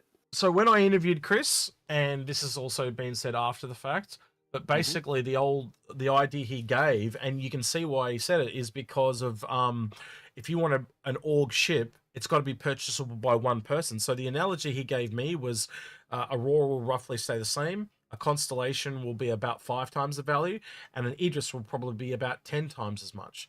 Now, you extrapolate that out to a Javelin that currently costs $3,000 and times it by 10, that's equivalent of $30,000. Now, you can't buy it for that price, but that'll be its worth in game. So, you know, let's take the 890 jump and say, I know it's not quite at Idris price, but let's just say it was, right? So let's just say it's 52 million in game, times it by 30. You see where I'm going very quickly. Like it also, like the amount of money you have to raise to get to that amount is kind of ludicrous. And that's why they need an org to earn them. So essentially, if you're buying a Kraken or an Idris or a Javelin or one of those big org-based ships, you are removing the grind not just for yourself, but all the other people, like the 10 other people or the 9 other people that you'll be playing with. And that's kind of why they had to do it that way, because you can't, you know, people are not going to band together and put a little bit of money in, but only one person kind of own it. And that's why they had to do that. We will see those ships will increase in price as well. And what we're seeing is the prices are increasing seemingly a greater thing. So yes, any ship that's not out yet, the prices will increase. Absolutely. What does it mean for bigger ships? It means they're going to increase by a lot. Like we've been saying for ages. Hulse, you know, Endeavour and Crucible. We've been saying these are going to go up. They're going to at least double in price. I'm now wondering, triple in price. So, yeah, everything's going to, you know, Kraken, Merchantman, you can guarantee they're going up. The other Hull Seas that aren't out, the whole series that aren't out, they're going to go up. Aurelian will go up. You name it. If it's not out, it's going to go up. Guarantee it. How much? That's the question. So, but yeah. Shinobi trip. This makes me question, what will happen to the current outposts we have? Will they be converted to new underground facility styles so they have hangars for loading cargo or an open-air cargo lift? They actually talked about this last week in the first episode, and me and Algared have talked about this in the past as well. You can already see there right now that they've kind of got this cargo sitting there, you know? So it's like an outdoor hangar essentially. And they've also talked about bunkers and things like that. So there will be some that have hangars that go underground or into the ground, but they'll also still have the pads. It'll really, by the look, I don't know, Algared, you tell me your thoughts, but to me, it seems to be, it's almost indicated by the size of the outpost. I think we'll see things like the Platinum Blue stations where we can summon ships. There'll be underground hangars. So, you know, when you summon a ship, it'll raise up on the hangar rather than... Even if it's you're summoning it from to the surface, it'll be the lift will go down and come up with your ship. It'll be that type of thing. Yeah. I would imagine if you can summon a ship at the outpost, it'll do the same type of thing. And I vaguely recall seeing an episode where they talked about facilities and outposts, and they actually were showing, hey, we're going to have underground hangars here. And I think that's part of that is to get rid of that idea of the ship's just popping into space. One of the frustrations I used to get with Port Olisar was if you were sitting in the foyer just looking out, you'd often see ships just bloop, pop into existence, or bloop, disappear, you know, pop out of existence. And the hangars do stop that. If you're standing in someone's hangar, you do see the ship still pop in, but you don't. It's less common. It's more hidden. So yeah. All right, some next kind question. of... I'll have to look at it later. All right. Yep. So next question, unless you want to add any more to Shinobi Trip's question about ships and underground hangars. No, wait, I did that already. I was going to say, do you want to do the whole sea first? Or do you want to do one more question? I'll leave it up to you. I will do one more question because it's a Hull C question anyway. Okay. So Can says, question, wasn't the Hull C for Squadron 42 done ages ago and it's just been held back by the tech? Yes. Yes. 100%. But by the same token, the Polaris has got Squadron 42 on it, so how long's a piece of string? It's ready when it's ready, that type of thing. So yeah. But yeah, it's probably going to be one of the most... It's the most common ship in the universe, isn't it, Algared? So I would be very surprised if you don't see one in Squadron 42 being the most common ship in the game. Or the universe. And the most famous Hull C ship is one that turned up at the races and does anti-UEE propaganda. There you go. Okay. All right. Hull C time. Yes? Yep. Shit. No, I got too many tabs open. This always happens to me. All right, here we go. The Hull C. hullabalooza. Yeah, I guess this is where we share our thoughts on this before we do the review this week in Algared. But I'm not too surprised. Like you and I have had this a long time to look at this. There's nothing really I didn't expect here. Apart from the price increase. Yeah, that was happy price increase. Let's be honest. You know, well, for me and you, who've been here for a long time, new people suck shit. But that's the way it is.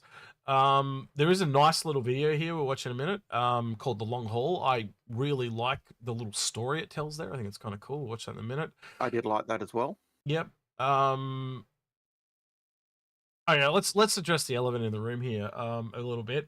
I do think they potentially have to add some exterior things so this thing doesn't look so phallic-like from the top. And I think maybe the way they could do that is just fatten these thrusters at the front so it changes the shape of the head of it, so to speak. But yeah, I had someone bring it up to me during the week. It said, it doesn't matter what you think of it as an adult, but kids will be playing this game at some point, and you can't unsee it. You really can't. It's just so... And, oh, look, I still see the constellation, and someone once said it's very phallic, and I can't unsee that. And this is even more so. Yeah. So yeah. Yeah, I don't know. Certainly when it's closed up, not when it's got its spindles out. Yeah, but when it's closed up, yeah. Yeah. But yeah, I don't know. Maybe there's something they can do there. I don't know. Maybe I'm being a bit of a snowflake there, but I don't know. I just don't want the game to get in trouble for something stupid. So if anything that we can, like, I'm happy to have a little thing modified, but we'll see. All right, let's watch this real quick, Algared.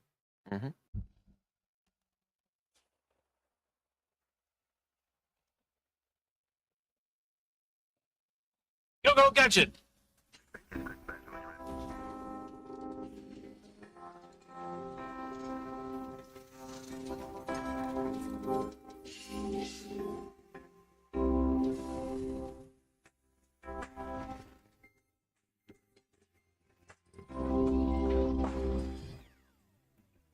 Time lapse. That's how they use the Reliant as escort fighters, Algared? Yeah. Miss. Can I have you? Yeah.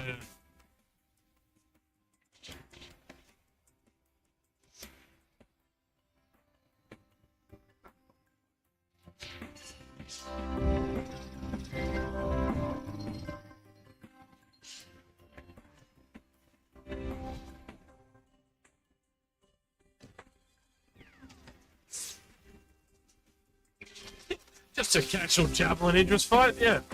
Why not? Multiple, yeah.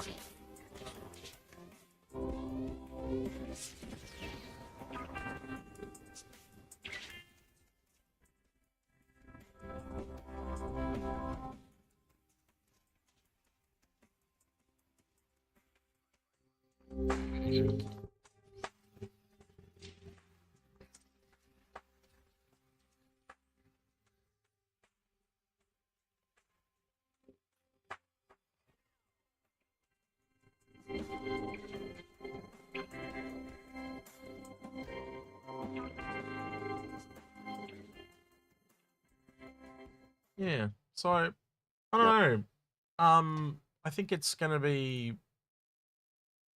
how do I put this? Like, the more the others come in, I think the C is gonna find its place. It's definitely the middle of the road.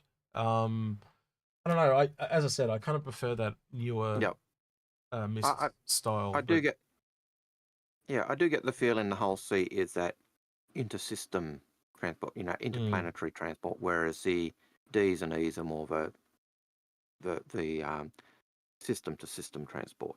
Yeah.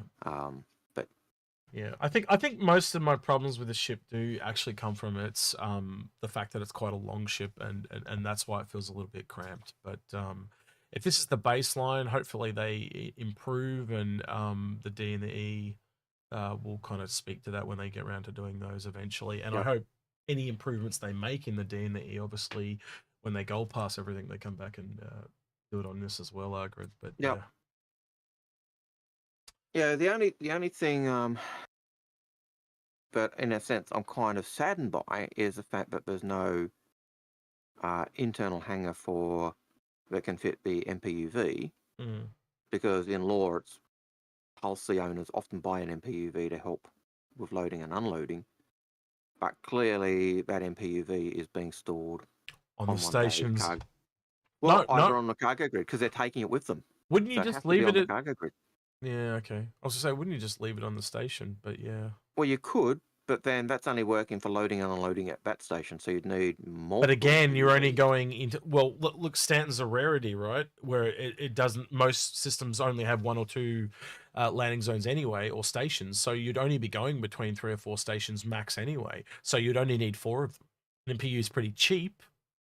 I think you just buy one for each station, personally. They might just buy one at each station to just leave it there. Yeah. That's the whole question. Or do you have it with you and it's attached to your cargo grid, and so you're so making maybe that decision? Yeah, maybe initially you buy one and carry it with you, and then as you make a bit more money, you expand out and buy 4 of them, or whatever, however many's in the system. Yeah. So both.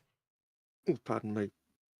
So yeah, so I can kind of, while I was a bit by that, I can cope with it, and that was really just about trying to tie in how my understanding of law worked versus what reality in game is, and I think I can do a workaround for it, but yeah. And I think I'm going to be honest with you, I still think a lot of this ship is, like, for me, we can talk about it as the looks, like, so you can do the morphologist architect review on it, like the way it looks. But from a gameplay functionality, we can't review that until cargo's fully in, until the tractor beams are all working, what it's like to load and unload. We can do a buyer's guide, can't we, Algared? But we can't give you the 100% fleshed out, because let's be honest, it's not 100% fleshed out. Just like the Reclaimer and a few other ships with the gameplay like that. So yeah. But for me, I think it's got some interesting tech that's definitely come in the game. It's definitely expanded the game. But yeah, we'll do a buyer's guide on this weekend, but I guess there's your preview. Anything else you want to add, Algared, or we'll go back to the questions? We'll go back to questions. All right. So next question is from Daniel. Hey, Daniel. And Daniel says, when could we expect hireable NPC crew or A-Blades when they're done? When they're ready? This long. So you want to reduce them? It's this far away.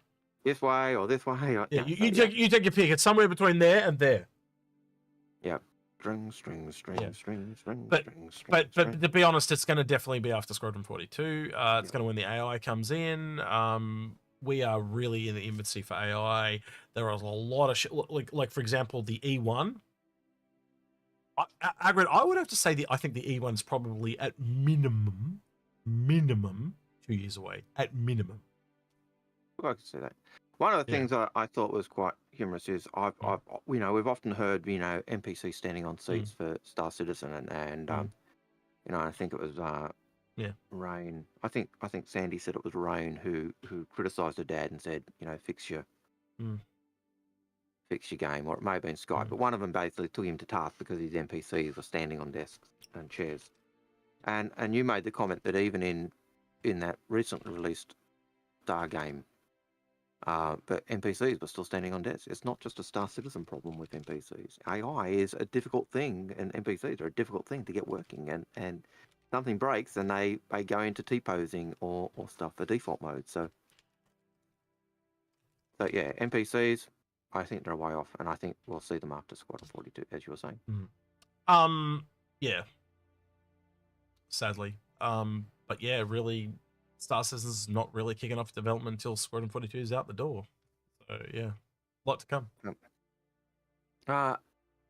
Yamatsu says, CSRV. Real quick, we're on that. First time chatter on Twitch, Officer Rondog said soon TM. That's an old thing with Star Citizen, soon TM. And soon TM can be really, really long. Sorry, that's an old reference, but I thought I'd better repeat it because it's a good one. Definitely worth doing. And hey, since you've done that, like, subscribe, hit the bell if you're on YouTube because it does help. And 50% of you guys who watch our videos are not subscribed. We'd love to see you subscribe because it does help out. You can always go the extra mile and join us on Patreon if you really like what we do. It's never expected. It's always appreciated. Same with super chats and anything else you do. But yeah. Yep.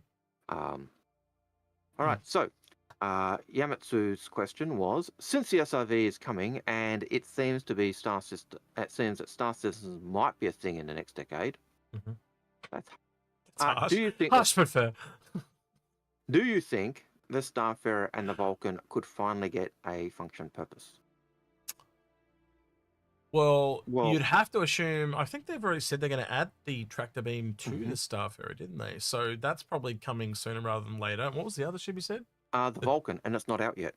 Vulcan's drones is the real hold up for that one, isn't it? Yeah. Yep. So they the did Vulcan's not out mention yet. the last mention what you and I heard of drones would have been in the last year, where that guy said that thing would lead to drones. I can't remember what it was, but I remember it leads to drones. You remember it was it was an ISC? Yeah, I can't remember, but I remember that that was probably the last thing. And I think the last time we'd looked at drones before that was when we did the Crucible ship scrutiny. Yep, and you can connect some dots though, can't you? Like, so realistically, what is a drone? It is a ship that is so we've got remote turrets. It's just a remote clone ship. So the text there, you can kind of connect some of the tech they've already got. It's just when they need drones, that's probably what they'll do. But they just haven't needed any drones yet. So it's obviously not in Squadron 42, and it's not a priority for Star Citizens, so it's on the back burner. So you probably imagine the first ship that they will probably do probably is the Vulcan. Or the Reclaimer, because it's in the game. Or, Carrick? or well, yeah. So they'll probably go to those that are already in. Reclaimer, the Carrick, they've got drones. The question, Algared, is it would you do one that's already in game, or would you make a whole new ship around it? I think it would depend on the salvage. I would try and do it with a ship that's in game, because that would enable me to build on stuff that's already there. So I'd have to go to the Reclaimer then, because the Carrick doesn't have a lot of those exploration features in. Salvage is already in the game. It's essentially just it does add to that salvage gameplay. So I'd hope it's the Reclaimer. Look, I would hope it's a Reclaimer. And look, since you raise it, I've got a bone to pick with some of the wikis, because I read a wiki the other day that claimed that the Reclaimer does not have a manned cutter. Yeah, and I'm calling bullshit. They called it a drone. From memory, didn't they? They called the cutter a drone. The cutter a drone, and I'm going to be honest with you. I constantly have people linking me stuff from wikis. Wikis are not official. They're made up by anybody. I just went back to the only thing we know about the Reclaimer's cutter, and it was basically on the concept sale, and it specifically says it has a snubcraft, unmanned drones. It says it's got unmanned drones, and then it says it has a manned pocket ship. Actually, I can probably bring it up. We can get the exact wording. And so, for me, at absolute bare minimum, it's going to be a ship something like an MPUV or a. I think, and I know you and I early on when we were speculating this, we said, it'll be, it might be a Titan suit like Ripley's Powerload. But I think being a manned pocket spaceship, if you look down near the last section of that paragraph, now. I think it has to be something like an MPUV. It says additionally it includes a manned cutter. So it's a manned cutter. So that means there's a person in it, so it's not a drone. So that rules the drone out straight away. And if you read a little bit further down, it talks about it being a pocket spaceship. It's pocket spacecraft is the word used there. But which I think we would all agree is a snub now.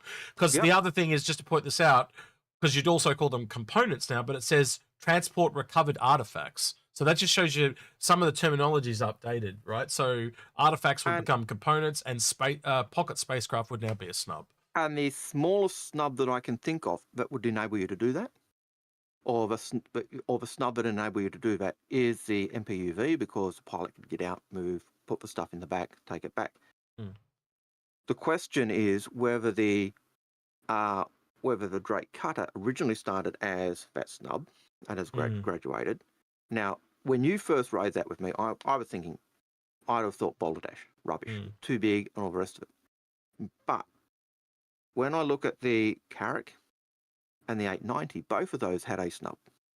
Mm. Their snubs were the Pisces and the 85X. Both of those small snubs actually became small starter ships in their own right, priced at around that same price that the cutter is. I think those small ships there under the Reclaimer are cutters. They could be cutters. Or original concept of a cutter. Yeah. So the question is whether the Drake cutter was originally that, or whether it could be now tied in with that. I personally think, to save time, co-opt in the Drake cutter into that ship, because it is roughly the same price as a Pisces and a 85X. It fits. I think, Algared, I'm going to just get this out of my system, and I'm going to get you and Paul, and we're just going to do an episode on the Expedition cutter, and just do an episode, get it out of my system, and then I can stop talking about it, because I feel like I'm going a little bit tinfoil hat with this whole thing, but I'm just so sold on it that I can't let it go. As I said, I can see value for a cutter variant being on the Reclaimer. And I can see that just because of the way the Pisces and the 85X went. Yeah. And you look at the Pisces versus the cutter versus the 85X, and they're very similar in terms of what they can do, their armaments and the cargo, certainly with the Pisces and the cutter. So I don't think it's beyond the pale to suggest that. I did actually talk to Grim that's in chat, and I ran this by him, and he pointed out one thing I found interesting, which was just the shape of the cutter is almost Aegis-like as well. So it could have actually originally started out as an Aegis ship. They moved it to Drake because of the salvage thing. And I'm still convinced, because when the cutter dropped last year, there was a leak for the Expedition variant. I think the Expedition variant was the original concept, and then they've turned it into a cargo variant and whatever the Scout variant it is. And I think the main reason we didn't get the Expedition last year was because of what it does with the tractor beams and stuff. It doesn't have that gameplay functionality. But now tractor beams are coming online. It may have had Aegis labeling on it still. I don't know. Maybe. Look, and that's pure speculation. I tend to agree, though. I do think it may have started off as an Aegis ship. And I could be totally wrong. That concept there, to me, looks more Aegis. Like, I know it's just basically essentially a silhouette, right? But Aegis is traditionally a bit more ruggedly rounded, like a bit fat. I don't know how else to say that. So even things like the Redeemer, they've got even though it's thinner and longer, it's still got a roundness to it. The Reclaimer's the same; it's got a roundness to it. Think of all the Aegis ships that you see, and they tend to have a round fatness to them. I don't know how else to explain. Like, it's a rugged roundness. So we'll see, but even if it isn't. Even if the fact I will be crushed that because I've spent a lot of time analyzing this more than anything, right? Because it was just this mystery to me, and it's something I remember you and I talking about this years ago, like when we first met, Algared. This cutter's been this little mystery you and I have talked about for so long. And like I said, we originally thought, the cutter, I can remember saying it'd be really good just to tie in with that alien feel of a ship. Yeah, power loader. The power loader, I can remember you going, that'd be I have no doubt at some point, Algared, there'll be a Titan suit that's a power loader that you can just chuck in the cargo hold. So I'm no worried that that's going to come around eventually at some point, probably by Argo and in orange instead of yellow though. So we'll see. But and the cutter could be, but I do expect it to be a manned ship, a manned snub ship. If you're looking for a straight snub ship that can do that type of thing, bare minimum, Argo, the original Argo with the claw on the front, that would work. That would do a similar thing. But I can easily see the cutter, the Drake cutter, or a ship of the Drake cutter style being the attachment, just because of the Pisces and the 85X. Yeah. So I think it'll definitely, when drones come along, it'll be whatever is in the gameplay at the time. And so, like someone said, medical drones. If the Apollo is in by that stage, absolutely that could be a contender as well, because it's just to pick up and recover. It's probably easier to do that than it is to repair. But essentially, if you look at the Vulcan and stuff like that, they are just multi-use hand tool users at the same time. So you're kind of taking out the walking part. You essentially set it up to do what it's doing, and then you move on to the next one, set up to do what it's doing, and move on to the next one. So drones are about the same level as hand tools, long story short. And the difference in that and so the Reclaimers concept and the Orion's concept, Mm-hmm. the Orion didn't say it had a cutter. I always thought it had some form of snub ship. I actually made a point of asking at one point. The response was, Chris says no. But Disco and Toast seemed to, from what I was told, seemed to think or remember that it had drones to help with mining. Now That's what I remember. And and that's different from the way reclaimers talked about. And so, yeah, I just can't see the reclaimers just having drones and the cutter being an unmanned drone. And if anyone's telling you that, I think they're full of BS. It does have a refinery though, but originally the reclaimer had a refinery too, and that's now a processing unit. So things do change. Yep, things do change, but and tend to be more in name than use, so to speak. Yeah.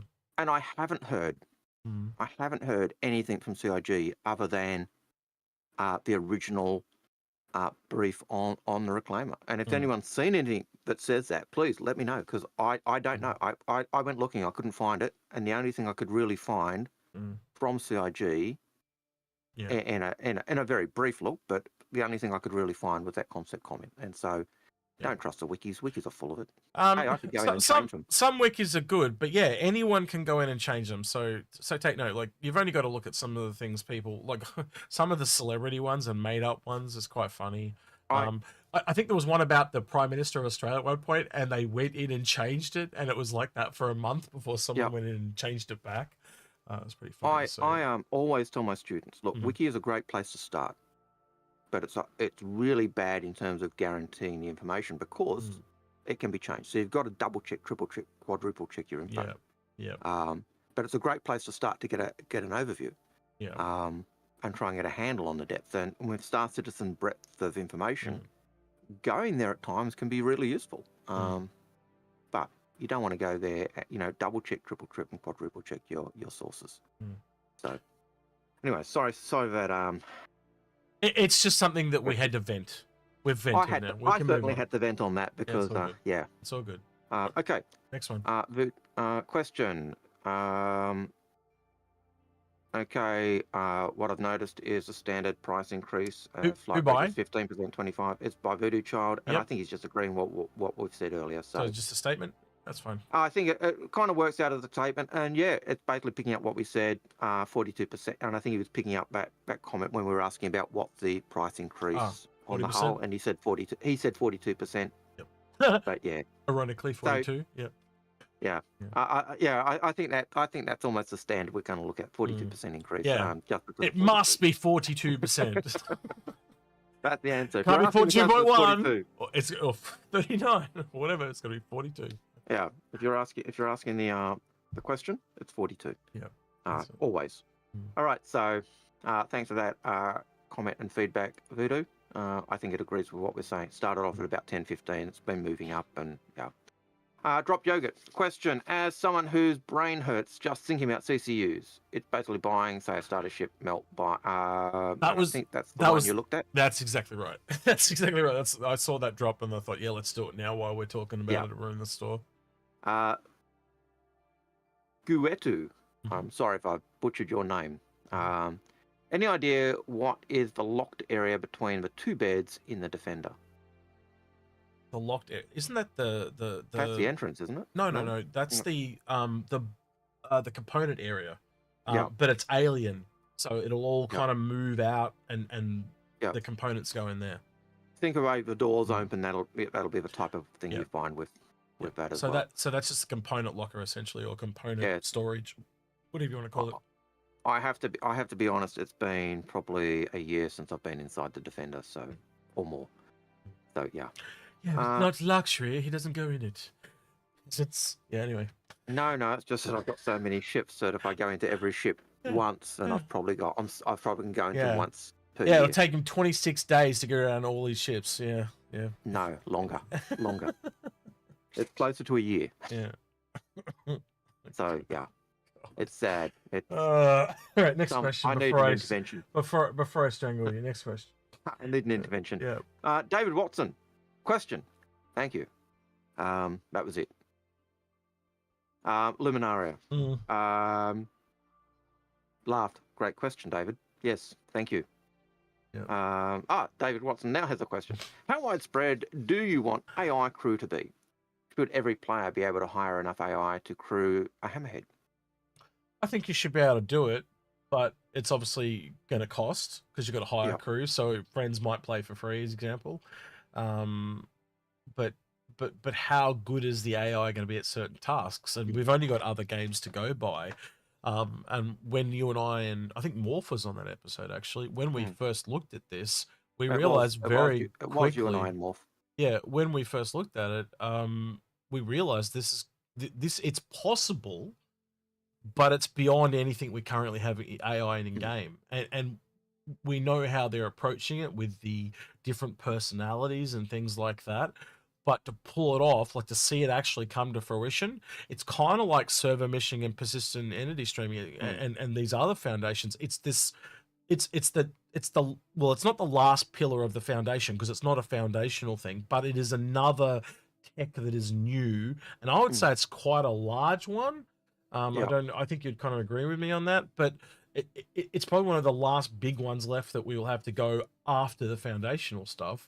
I'm sure there's others that I'm not thinking of at the moment, but you give me your point, Algared. Like I just think it is a pivotal part of the entire game, like how they walk around, their activities they're going to do, all that type of stuff.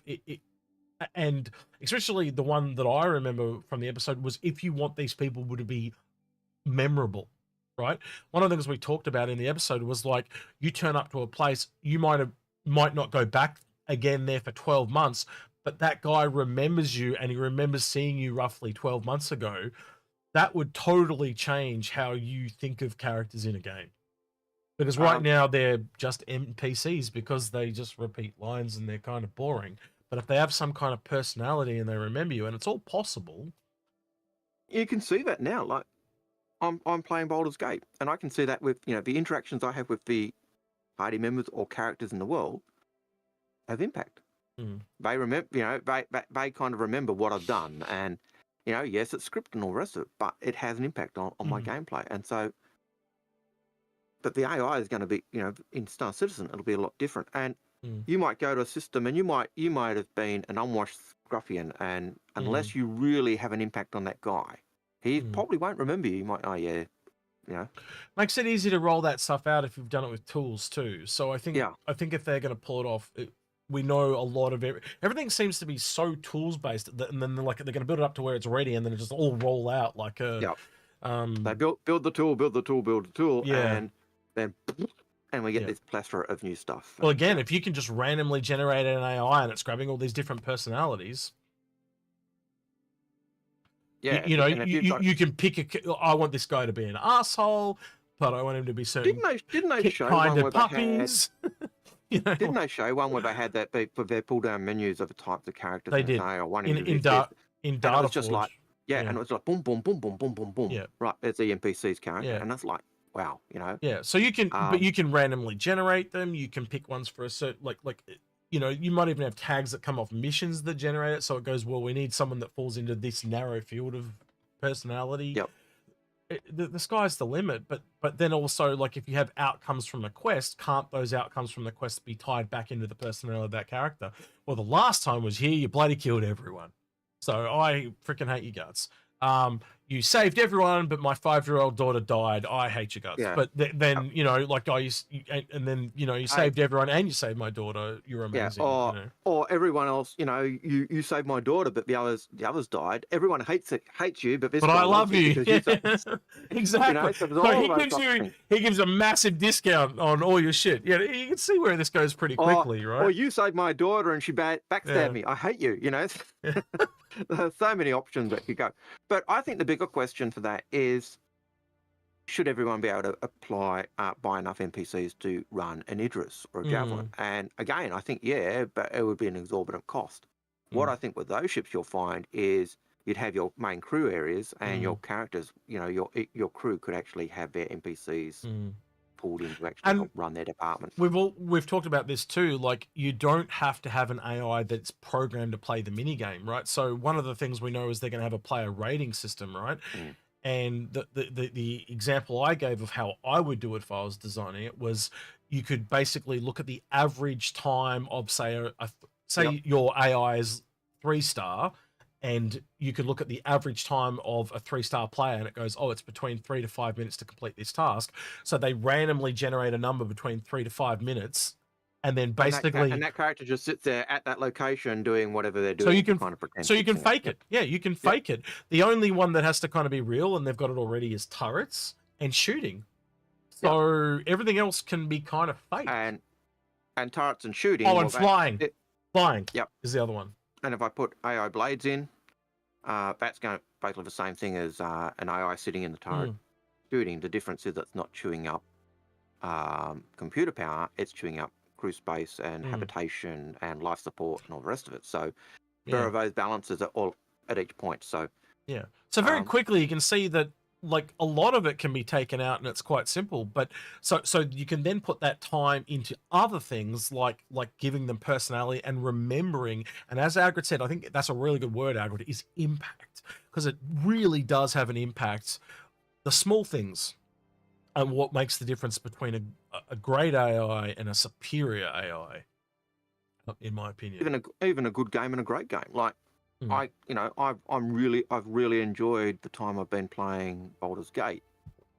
And part of it is those interactions. And sometimes you make a choice and you go, yeah, okay. And then I was found out there was characters that I killed because I made a wrong choice or made a statement, and we went into combat, and I found out other people had played, and that NPC who I was encountering became a love interest. I was like, what the hell? So why would you want to make love to a tree ant? But anyway. But but that's the whole. That's just the scope of that, and that's just looking at different things. Now that's so and so I look forward to that type of development in Star Citizen, and I think Star Citizen, what I've seen of Star Citizen, it will be there, but it's going to take a while. All right, North End Trooper. Have you guys? That's that Stardeal thing. We'll look at it. We'll look at it later. North End Trooper. Yep, we did open it, but we don't know what it is. Looks like some kind of trivia thing. We'll have a look at it later. Flip Blom says, what size limit do you think the hangar on the Merchantman will be, and do you think the hangar will be connected to the cargo bay by lift? Yes, it is, and we've talked about it before, and it was also in the episode today. And the hangar will be big enough for a defender, so whatever size the defender is, that's basically the size it is, unless it's bespoke. Oh, sorry, did you say the Banner Merchantman? Shit, sorry, I mixed up today with that. Sorry, my bad. Yep. So the hangar will either be bespoke for the BMM, for the defender, or the ships that can fit in there will be the size of a defender. So can't say what. And I can't see that Twitch chat, but it looks like a first time poster there as well. No, that's a moderator. That's just the Nightbot. It's all good. Okay. I'll call him out when I see him. Yep.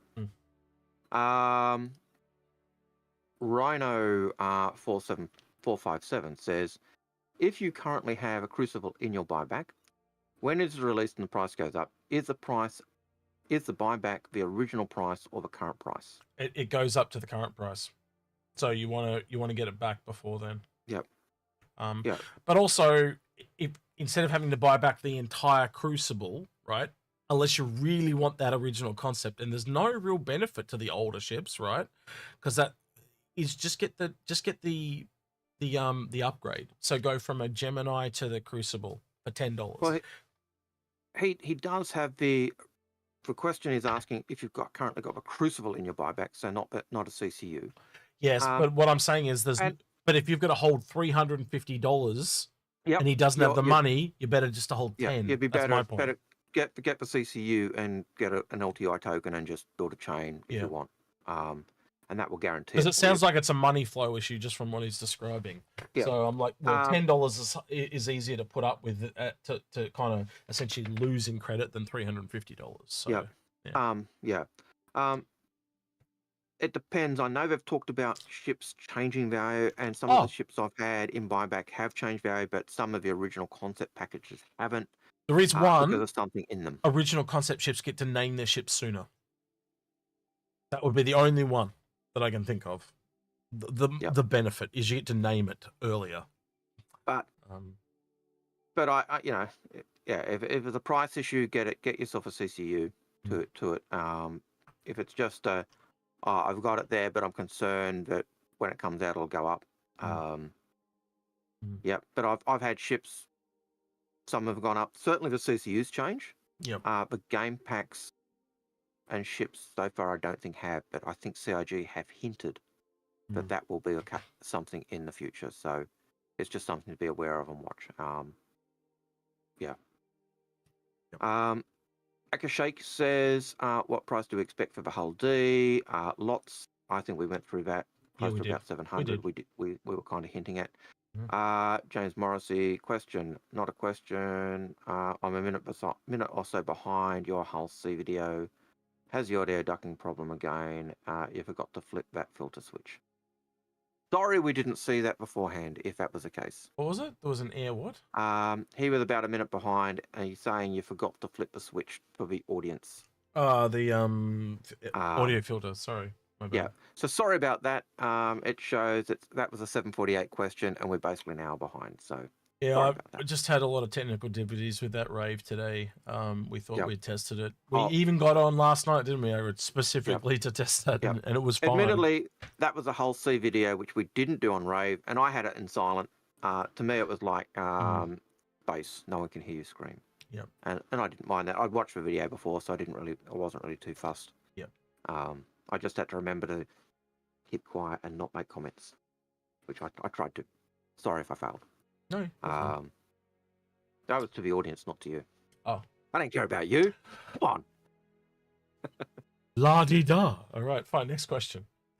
Next question is Can says, do you think you'd have a regular cargo haul to Do you think you'd have a regular cargo haul to probably, so you'd only be going between a couple of stations? Do you expect, so do you expect to do varied routes? You've got your haul doing regular in between stations.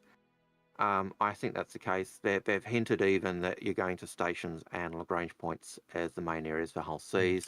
And you might go one station over, like one system over, but so that'd be just going between Ruin Station and whatever the closest station is in Stanton. Again, I reckon you're more likely in a hole to be in a lawful with New Algared, not so much Pyro. I would tend to think that, Yeah. So, I think, and again, every ship that we're seeing, like the one category that I keep coming back to, Algared, was drop ships. You know, when I sat down with the military guys, and there's I think there's like 10 drop ships or something. Don't quote me on that, but we actually sat down and looked at every single one of them, and every single one of them was perfect at what it did. And I have no doubt that that's essentially what's going to happen to every ship in the game. They are going to have this little niche that they are perfect at. Yeah. But then they can generalize out into other things. Yeah, and I can remember we've looked at drop ships previously, and we'd said, no, this is a crap dropship, like the Valkyrie, and yet the military guys say, no, this has got a value, this has got a value, this has got a value, but outside of its niche, real key area where it's got value, it has deficiencies. Yeah, but when it's in its strong point, it usurps all the. It's so much higher than the others, but so. Well, a really good, I think another example we could give is like the mining ships, right? You know, the Prospector, and I'm assuming this is going to be the same case with almost all the industry ships. That starting ship is kind of the taste or palette taster, you know, so it does everything, but it just doesn't do it at volume. Then you go right to the other end and you have the Orion, and it totally eats everything and full on. But it can't go down to planets. So all of a sudden, you've got this land miner.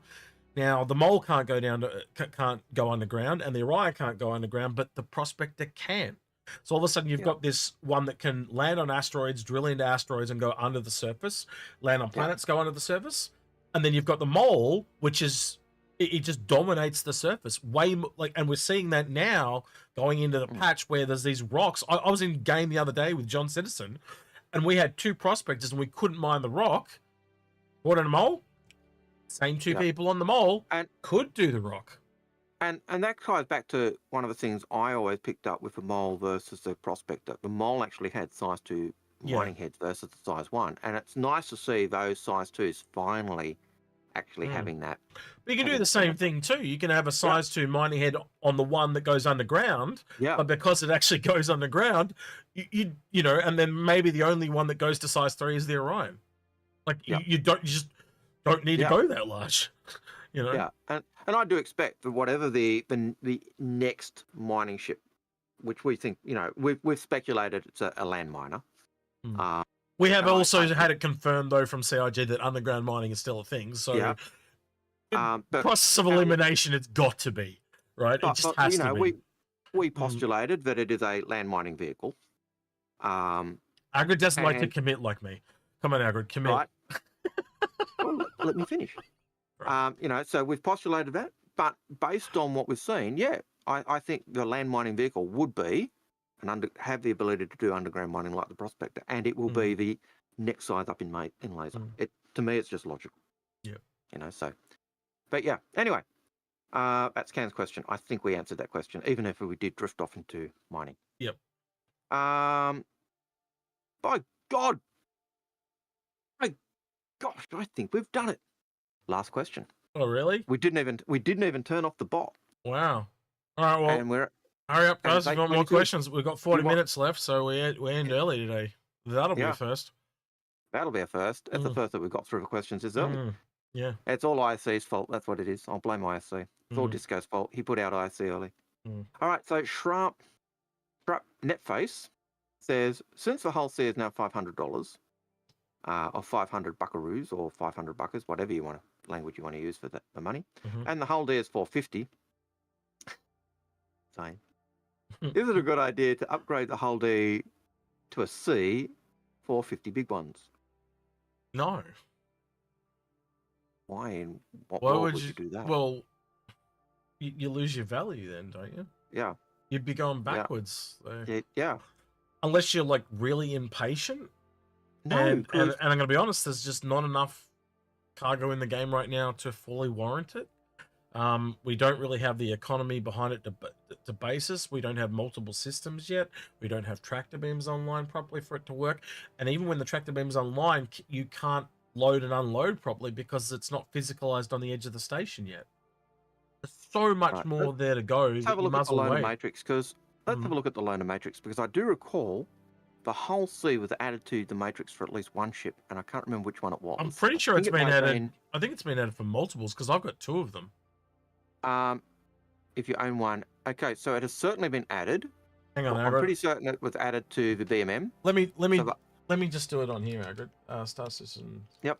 Well, I've got it up as well, but put it up for the audience. Yeah, that's all right. The Merchantman has the whole C, the Defender, and the C2, so that's great.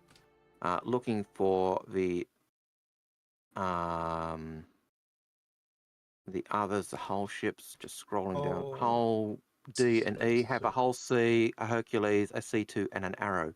And so the Merchantman. why on earth would you do that? And the Merchantman, they're the 2. Yep. Yeah. Yep. So the whole D's and E's get a whole C as a loaner. So why on earth would you do that when you've got a loaner of a whole C? And you're getting a loaner for your D of a Hercules C2. Do you think we're being trolled, and an Arrow. We've got to be being trolled, seriously. Is that a troll question? Who asked that question? Was it Sandgroper? Prep Netface or Nilface. So no, it wasn't Sandgroper. Sounds like it would be a Sandgroper question. But yeah. It does sound like a Sandgroper question. I could see the question like, I've got a whole D at $450. I've got a whole C. I want to get the whole C. Does it make sense for me to go there? No, just look at the ship matrix, the ship loan matrix. That's like having the whole D and E and the Banu Merchantman have just gone up in value of having just because you get a whole C as well as the other ships as loaners.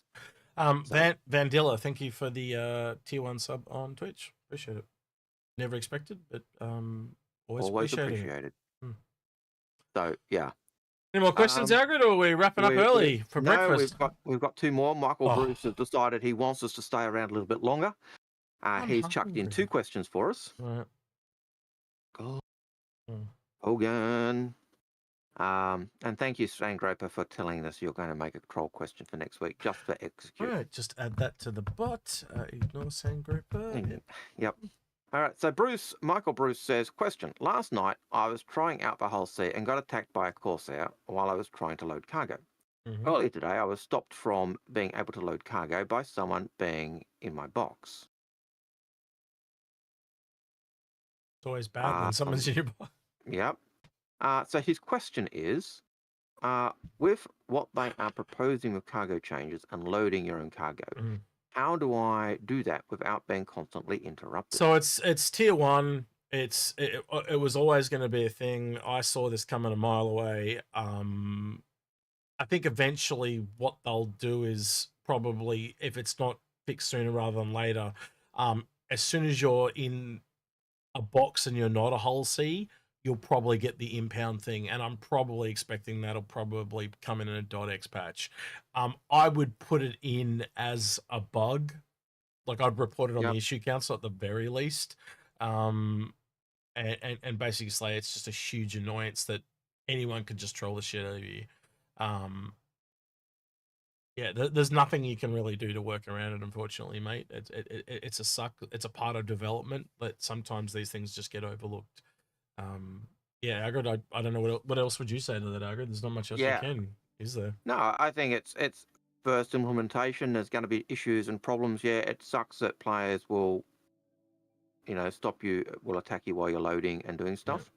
That's going to happen because it's a new ship and players are going to do that because, hey, we can.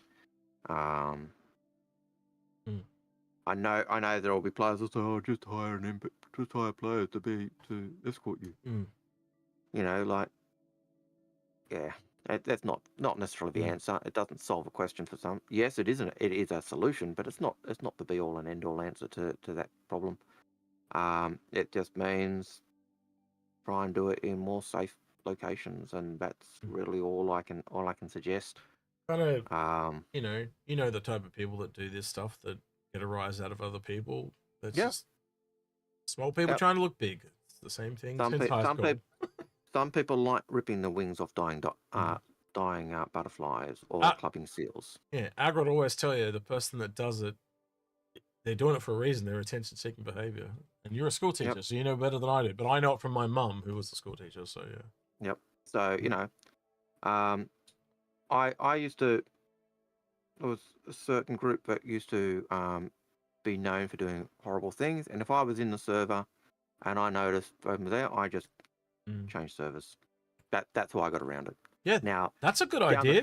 There you go. Yeah. Now you can't do it, so just fly out and dock, and then change servers. That might be the easiest way to solve the issue. Yeah. You're right. At the moment, that's a solution. Down the track, that won't be as easy a solution, but down the track, things will be different. So yeah. But yeah. That's probably the best of advice. Go redock, change servers, get away from that idiot. Yeah. And then you don't have to worry about that person. Don't play their game. Don't sit there and go, you can't get out of my box. Because that's what they want. They want to get a rise out of you. So yeah. It's a psychological game. Don't play the game. Can't lose if you don't play. The other thing is that you could have had trouble because someone's in your box. Because the ship is so new, you've also got people wanting to come in and see what's going on. And so that could even be the issue. So the attacking is, nothing I say about that. But someone being in the box, that could even just be someone wanting to see. Oh, you forfeit your cargo if you leave the square. Oof. Yeah. Yeah.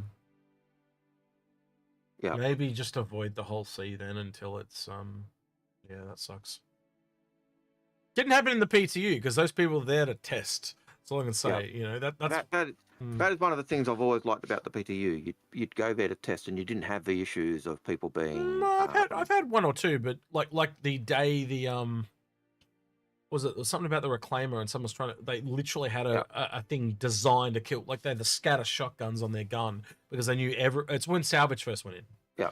Because they knew everyone would become the Grim Hex to get their reclaimers out because it's just so much easier because you could salvage right there. Yep. And there was like 3 of them, and they've been absolute dickheads. I just moved server. Well, actually, I flew in at full speed, landed at Grim's Hex, and then I changed server. So yeah. And I can remember when early on with And the questions are now coming. Mm. I don't know what we've done to get this spam of questions. It's all right. I'll turn off the bot in a minute, okay. and we'll be fine. But yeah, it is an issue where you do get stuff, and you just gotta, we've just got to get used to it. And, yeah, and just to be honest with you, there's gonna be so many teething issues. Like look at it this year with Pez. We're about to get it again with server meshing down the road. We're gonna have, like everything from like when you're trying to find someone to get on your ship, like think of all the systems that got to come in that have come in with MMOs over the years. We're going to go through all that again for this. You know, the rating system, everything. You know, I've seen Viva Dirt League do things, and it's typical. But you know the old MMOs where you're standing in the square looking for a group, looking for a tank, looking for a mage, you can see it. And that'll be the same looking for crew, looking for a gunner, looking for a pilot, looking for a navigator, looking for engineers. Yep. You know, I can see that being a thing. People are going to, chat's going to be spanned with this type of stuff. Absolutely. Then a system will come in that'll fix that, and and that will tie in with the player rating system for this person. They've got a good rating for being an engineer. You can see all of that coming in. Absolutely. Done. Sandgroper's question. Can ask, what are you going to be eating, seeing that you mentioned being hungry? I thought you just mentioned being really tired and exhausted, but that was earlier. But no, I live in front of a noodle shop. I have noodles a lot. Chinese noodles a lot. Satay beef is my choice. Don't mind sweet and sour pork from there either. And I have a custom one off the menu. They usually do a seafood laksa, but I've changed it to a rice chicken laksa. And his wife even orders it, and it annoys him that she prefers one of his recipes over mine, but he still cooks my recipe. I always find that funny. Anyway. Yeah. So, Fat Gus says, I'm considering the company pack. Is that better than buying each ship individually? Generally, no. Not these days. Warbond CCUs work out cheaper. Packs usually are a nightmare. Yeah. And you can often get the individual ships cheaper by doing Warbond CCUs. Yeah. What was it last time? What did we look at? It's like 18 to 20% roughly. And the best pack we found was 27%, but most of them were under 20% saving from what we found. As a general rule. There are times when getting a pack can save you, and it's generally when you've got lots of credits and you're trying to reduce your credit, reduce what credits you've got, but get the most out of them. That's when packs and those bulk packs can be good. Yeah. But if you're starting off, no, a pack is never very, very rare as a pack something that's going to be a big bonus for you. And generally also the bigger the ship, the more savings you get, because the more Warbond CCUs you can stack together. Yep. So So it's a more nuanced question than just saying yes or no. Yeah. But generally speaking, because of Warbond CCUs packs are just not the best idea now. We have found, though, 2 instances where our group had said for years, I can see an instance where this would work, and then we found 2 only this year, actually. And I still say it. Yeah. I still say it. Yeah. Packs, and that's packs tends to be for people that are in a really, and both people in that instance were people that had spent ridiculous amounts of money, and it just allowed them to reshuffle and fix a lot of their LTI problems. And when you have spent, when you've spent a lot of money, it's spending that extra on those CCU or those LTI tokens, and then for Warbond CCUs, it's an expense you're trying to avoid when you've spent lots. So packs, I still say there's a value for them, but But you would agree with me now, though. Oh yeah, generally 100%. No, but generally now, new people, we don't recommend they buy more than one ship, regardless of what ship that is, whether it's a big one or a small one. Just don't buy more. All you need is a starter pack, even. There's so many people out there with massive fleets. They're going to be looking for people to fly on them. I know this one guy that has 2 javelins, right? And he lost one of them, and each of them require 83 people. Yeah, and he don't have 83 friends, let alone 3 times 83 friends. No, wait. This guy's name is Al. No, that's too obvious. Gred. Yeah, we'll call him Gred. That guy. That guy, though, is in an org with about, over 1,000 people. They've got plenty of people, but I also know in that org, I know at least one other person's got 2 javelins in that org. I know there's at least 4 or 5 others who have javelins in that org. So Yeah. I think the org has more javelins than it has members. Mm. So yeah. So the crew. Yeah. So yes. Anyway. Mm. So yeah, it's a more nuanced question, Fat Gus, and that's more a fix my fleet question. If you want, we can go through that with Actually, you. we and need look at your- people. We need people for Fix My Fleet coming up to AIE. I want to get them done before this year if we can. So if we can get 1 or 2 people, yeah. If you want one, that's to anyone that's listening. Reach out to Algared or myself, preferably Algared because he tends to organise them, and we'll get them set up. Well, usually try to organise them and work out times that suit us all. But yeah, you know, if that's the type of question you've got, we can look at your fleet in more detail and look at what you've got. We do basically ask the questions, and then we try to tailor, get you the best value ships for the things you've said you want, or get you the most value out of your ships for your budget for what you want to do. So, and we do try to keep our personal views of the ships out. So, although I don't think we've ever recommended a steal to anyone because it is a steal. So, do you know what I found out the other day, Algared? Is it's cheaper in game than the black. Yeah, I can believe it. How does that work? What the fuck was the marketing person smoking that day? Oh because my God. what have I said from the very beginning? Yeah. It is a piece of. It's epitome of what we've been saying about buyer's remorse and stuff like that. They come out and eventually there's going to be this blowback. Like we've been saying for ages, but at some point someone's going to go, hang on, I spent $500 on this, and this, even a $400 ship this guy picked is it up cheaper. for 100. Yeah, and this ship's cheap. If I bought a steel and I found out that it was cheaper in game than a black, I would be livid. Well, I can still get a refund, so to speak, right now. But look, man, we have to do that as the ship for the ship showdown next year. We just have to. There's just no way around it. Like it's the epitome message ship. It's like, you fuck with us, we'll fuck with you right back. I can't. But what it's all about the message, Algared, right? And it is the best message because they will sell nothing. Nothing. They would make a mere who would buy that? What you're saying, but yeah, who would buy it though, Algared? Nobody. Anyone who would buy it. Yep, true. All right. So Can has a question. How much do you expect escorts, etc., to be required to make a hulls load viable? I think they're going to be really common, and I think they need to be. The other thing I noticed in that video, I don't know if you picked up on it, Algared, was they escorted it until it warped.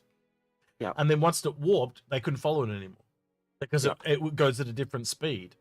So that was interesting. So although group escorts, like you can, I always thought they were going to do a group jumping where you could actually key in the stuff and then you're going at different places. But then you're going so they too slow. arrived at the same time. But wouldn't you want to take a ship of the same size? So I don't know what I'm just going to pluck on out of my ass, but you know what I mean. Like it's essentially a large ship, yeah. So you'd want to take another large ship with you.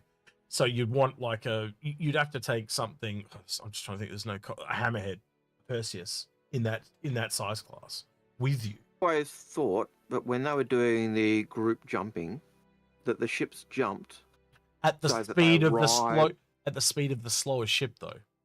So that but they jumped so that all ships arrived at the location at the same time. So the slow ship jumps first, and then the fighters jump later, so that they arrive at the location at the same time. So but the problem is if you get cut off. No, that's not the case. They all travel at the speed of the slowest ship. Because if you get cut off and they haven't even left yet, how they know that you've been put out of quantum? That doesn't make any sense. So you've got to travel at the speed of the slowest ship. I'm only going on what I can recall being. I remember it being you travel at the speed of the slowest ship is what I remember. So again, if you are warping across, like there are ships right now that take 6 to 7 minutes to go from ArcCorp to Crusader, yet there are other ships that can do it in a minute. Yep. Now you extrapolate that over an entire, like we've got a very small system in Stanton. That's a lot of extra time, especially in things like hulls, Ds and Es that are going multi-system. They do not want to go at the speed of a small little fighter, so they're going to need escorts that are fairly large. So yeah, it's going to be an interesting one to look forward to with the well, we need more ships in that space, Algared. Perseus and Hammerheads and yeah, it's interesting. Oh, look, I think we definitely need more ships that can fill that escort role. Maybe that's what that mothership is that we've been talking about for the Fury. It's literally just a large ship that takes a bunch of fighters. So you've got escorts. I think it fits into the same thing we're talking about with the MPUV being, where does it attach? If captains have MPUVs and it has no internal space in the ship for storing ships or vehicles, where do they attach? It has to be on the spindles. Could you also not have escorts that go the whole way, but maybe they just you fly into a certain system, like say you fly into Pyro, and they're just contracted to fly you across Pyro. I could see that. Now the question then is making that rendezvous with those ships and stuff, and does your escort arrive before the pirates, or is it always guaranteed that they meet up, or have the pirates intercept them beforehand? So there's a whole lot of maybe ifs and concerns that could be raised. So Shinobi Trip in chat says it might be more profitable for escorting once bounty hunting comes in. Absolutely. Yeah. It is a part of that escorting profession. But also, are you more worried about picking up the bounty or making sure the ship gets to the other side? So escorting is a little different from bounty hunting, but I do get your point. I'd be really peeved off if I'd employed someone as an escort, and one of the pirates attacking was their bounty, so they went chasing up that bounty and left my ship, and left the job before securing the ship. Well, that's one of the advantages of that Defender too. In the Bandit Merchantman, you can put it inside and warp it with you. Yep. And it's what for the longest time I thought. Remember what I used to say? I used to say I reckon the special ability of that Defender is that it can share its warp bubble with the Bandit Merchantman and warp at the same speed. Smart ass. You're right. Technically, you're correct, but you get what I mean, though, right? That would have been a really cool ability, just to go. Well, it's an alien ship, so I can share the warp bubble, and they travel at the faster speed, not the slower speed. And the thing with it is, it didn't need to be docked in a sense because it was a long run fighter with beds. So, yeah. Remember people talking about how it might dock on the wings and stuff at one point? Do you remember that? Yeah. Yep. Yeah, so a whole pile of options, but yeah, it's now docks with a proper dock. Anyway, Can says, that was the one we just answered. Sorry, Luminalia says, Algared, being into racing, is the Fury good for technical style racing that prefer maneuverability over speed? I will say, short answer is yes. Check out our buyer's guide later on. Yeah, we'll do one on the weekend. But short answer is yes. Slobind says, what ship size of ships do you think will be the best to solo when thinking long term? With the addition of things like engineering and fire propagation, large ships will be harder to use. By a solo person, absolutely. Sorry, I got totally distracted by something that StarJump just said. He said, get a Kraken, problem solved. And I went, when the Kraken finally releases, if they don't use the you either go release the Kraken released. If that is not the tagline when that sale goes live, I'll be really disappointed. Kraken released. Anyway. Right. Sorry, Algared. What was the question? You'll have to ask it again. My fault. So, what size of ships do you think will be best to solo when thinking long term? With the addition of things like engineering, fire propagation, large ships are going to be hard to use. I think it's really becoming evident that there's a lot more complexities of the ships than we've seen. It does come down to it's that AI, Algared. Every time I think about it, it's like, well, I can have a Cutlass and I can put an AI in it and I'm kind of fine. But if the AI is shit, then I'm straight back to a Pisces or whatever. And if my AI is skilled at engineering but not skilled at being a gunner. Exactly. And if he's a skilled gunner but crap at engineering, you're going to have those 6 of one, half a dozen of other choices to make. And I know Chris has always been keen on choices matter. Yeah. That was the original concept of, the P-52 being in the hangar bay of the Constellation. Choices mattered. Do I take an Ursa? Do I take a P-52? Do I take cargo? those were real choices. So yeah, I fully get it. But I would say if you're going larger ships, it's going to be the ships that require less crew. Yeah. You know, Yeah, so it's Constellation, Cutlass, those types of, 3 to 4 crew. That's where you're at. Yeah. And I think you do have a bit more flexibility in the mid-range. So we've often said that, haven't we? Like the medium and large ships, because they scale up and down essentially. So, when you're going more soloistic, if you're really into that solo gameplay, I think the safer bet, just in case you get friends down the road, probably will be the medium, and the AI will be able to pick up a bit of the slack. So for me, I think Cutlass, Freelancer, Spirits, 400 eyes, things like that, I think in that ballpark are going to be them. And that also carries on to the advanced starters too, like Vulcans, Prospectors, any that have multi-crew though. So like an Apollo might fall in there as well. But then as soon as you go a bit bigger and you get into Economy, that all of a sudden becomes, I've gone from a little bit harder. Yeah, I've gone from 1 to 4 type of thing. So yeah. And I think the other thing ties into the manufacturer. So one of the things with Origin. We always bag out Origin. But one of the things Origin have always, one of their aces in the hole is their ships are more highly automated, and so they require less crew.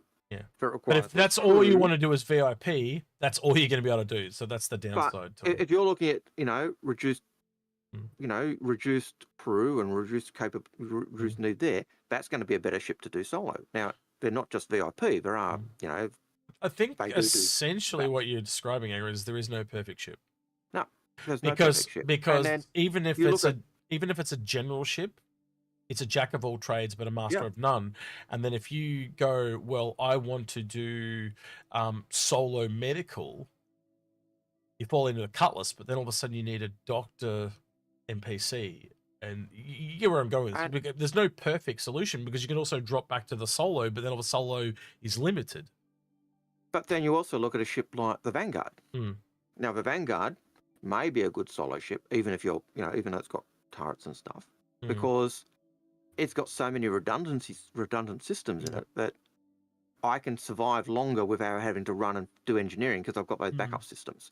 So even that weighs into that whole discussion of what ship's better. So I don't think there's an easy answer. As you said, there's no perfect ship. It's like we said earlier today, like every little ship looks like it's going to end up having its own little niche. And I think I love that, really, if you think about it. Means, like, ironically, it's that old line of from in The Incredibles, when everyone's super, nobody will be, But unfortunately, that works really well if you think about it. So but there will be people who, there will be ships that are really good and really strong at certain jobs, and then they'll suck at other jobs, and that's great. But I think that's the key. Find the ship that works best for you in that role, and then work on it. And sorry I can't give you a better answer than that. It's the bot is dead. Long live the bot. Till next week. All right. How many questions we got left? 1, 2, 3, 4. Cool. Do you reckon we can stretch it for 13 minutes? Well, too bad if we can't. Yeah, we can. Come on. When have we do a 20-minute video? How long does it end up being? I'm always like, oh God, I don't think we've got enough content here now. It's like, you don't know us very well. Just like an extra 10 minutes past. I'm saying all we want is 15 minutes. All we want is 15 minutes. Oh, we don't have enough. All we need is 15 minutes. And then it'll be like 45 40 minutes. Every time. What were you talking about? Yeah, every time. No, we just need to keep it simple. All we need is this. We need. So those long episodes, they're on X. Believe it or not. No, because I think they're not long enough, and they end up going too long because of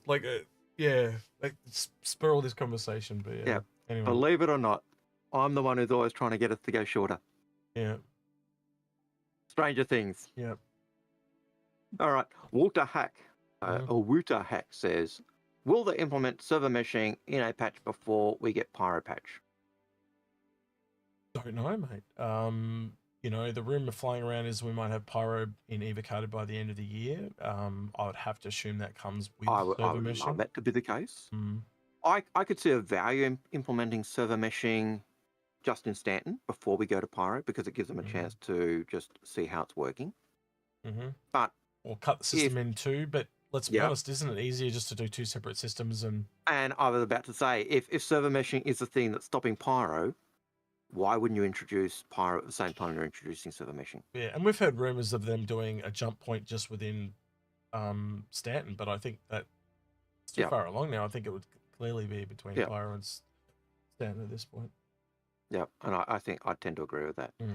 The bigger question, I think, is when we get server meshing, will we only get Pyro, or will we get Pyro and another system that they've kind of had done and ready? So it's but again, who knows?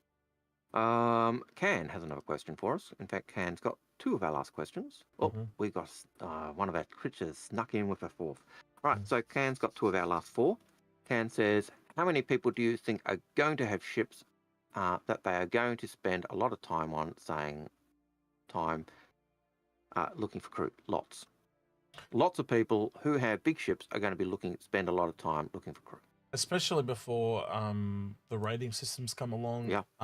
Let's be honest, a lot of the really big ships are tailored at orgs. But even then, I actually think, like, especially on the weekends, like if you think about what happened with WoW and a lot of the big MMOs, it'd be like all the raids were on the weekend, So and in Australia, it was probably Sunday, Monday also. Sunday, Monday. So it was kind of like Friday, Saturday, Sunday, Monday were the days because of time zones and shit like that. But I don't think it'll be any different. And I think once the player rating system comes in, that'll be a big part of finding people, and it'll certainly make working together. Yeah, it'll certainly make pug groups, pug crew a lot easier. Or pick up crew. Not pick up games, but pick up crew. And I have no doubt there will be people that make spy accounts. But on top of it, if that person doesn't have a rating and they only joined the game 2 days ago, are you really going to want them flying on your Javelin? Probably not. So spies are going to have to actually go in and play the game to build a reputation. And as soon as they burn that character, the entire account is burned. So and the fact that Javelin, Javelins you buy with cash for LTI, so it's not unlike in Eve. I just spent 10 years building their ship. Yeah, so what I'm trying to say though is that if they go to the effort to burn, let's use your example, your Javelin, right, and say it doesn't have LTI, say it's one that's been bought in game, and they do burn it. I would argue though that they earn burning it because it's going to take them quite a long time to get enough rep and recognition that you're going to even let them on a Javelin. Like, they're going to have to work for it. Like, they might be burning 6 months where you guys burning a month. You know what I mean? But they're probably going to lose more than you are. In fairness, X, if you and I, right? I've got the Jav. You've joined me as crew. You burn me. Am I ever going to let you on my ship again? No. Ever. No, that's what I mean. So that account, right, is essentially burned. So they'd have to not only buy a whole new copy of the game or make a new character or whatever. You get what I mean? Like it's pretty nuts. So yeah. Yeah. So I can see it being an issue, but I can see a lot of people spending time looking for crew. Certainly once the game's live, that'll be an issue. Yeah. But there's a plus to that though. That's how you make friends. Yeah. That's how you make friends. It's one of the best ways to make friends. Yeah, you meet some dickheads, but you make some of the best friends I've ever made just in random games that I've never played. You know? When I used to do DAOC, there were groups I used to hang out with, and I used to end up getting invited to raids just because I was running. I'd do times where I'd run the the boss mob killing. I'd do the raids where I was running the encounter raid, and then I'd get invited to the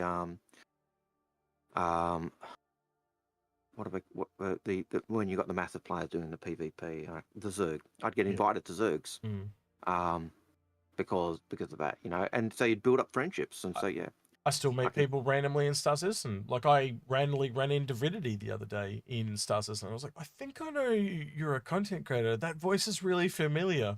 She didn't recognize my voice at all. But after I said who I was, she was like, oh, because I hadn't seen her since content creator summit at the start of the year. We did that room together.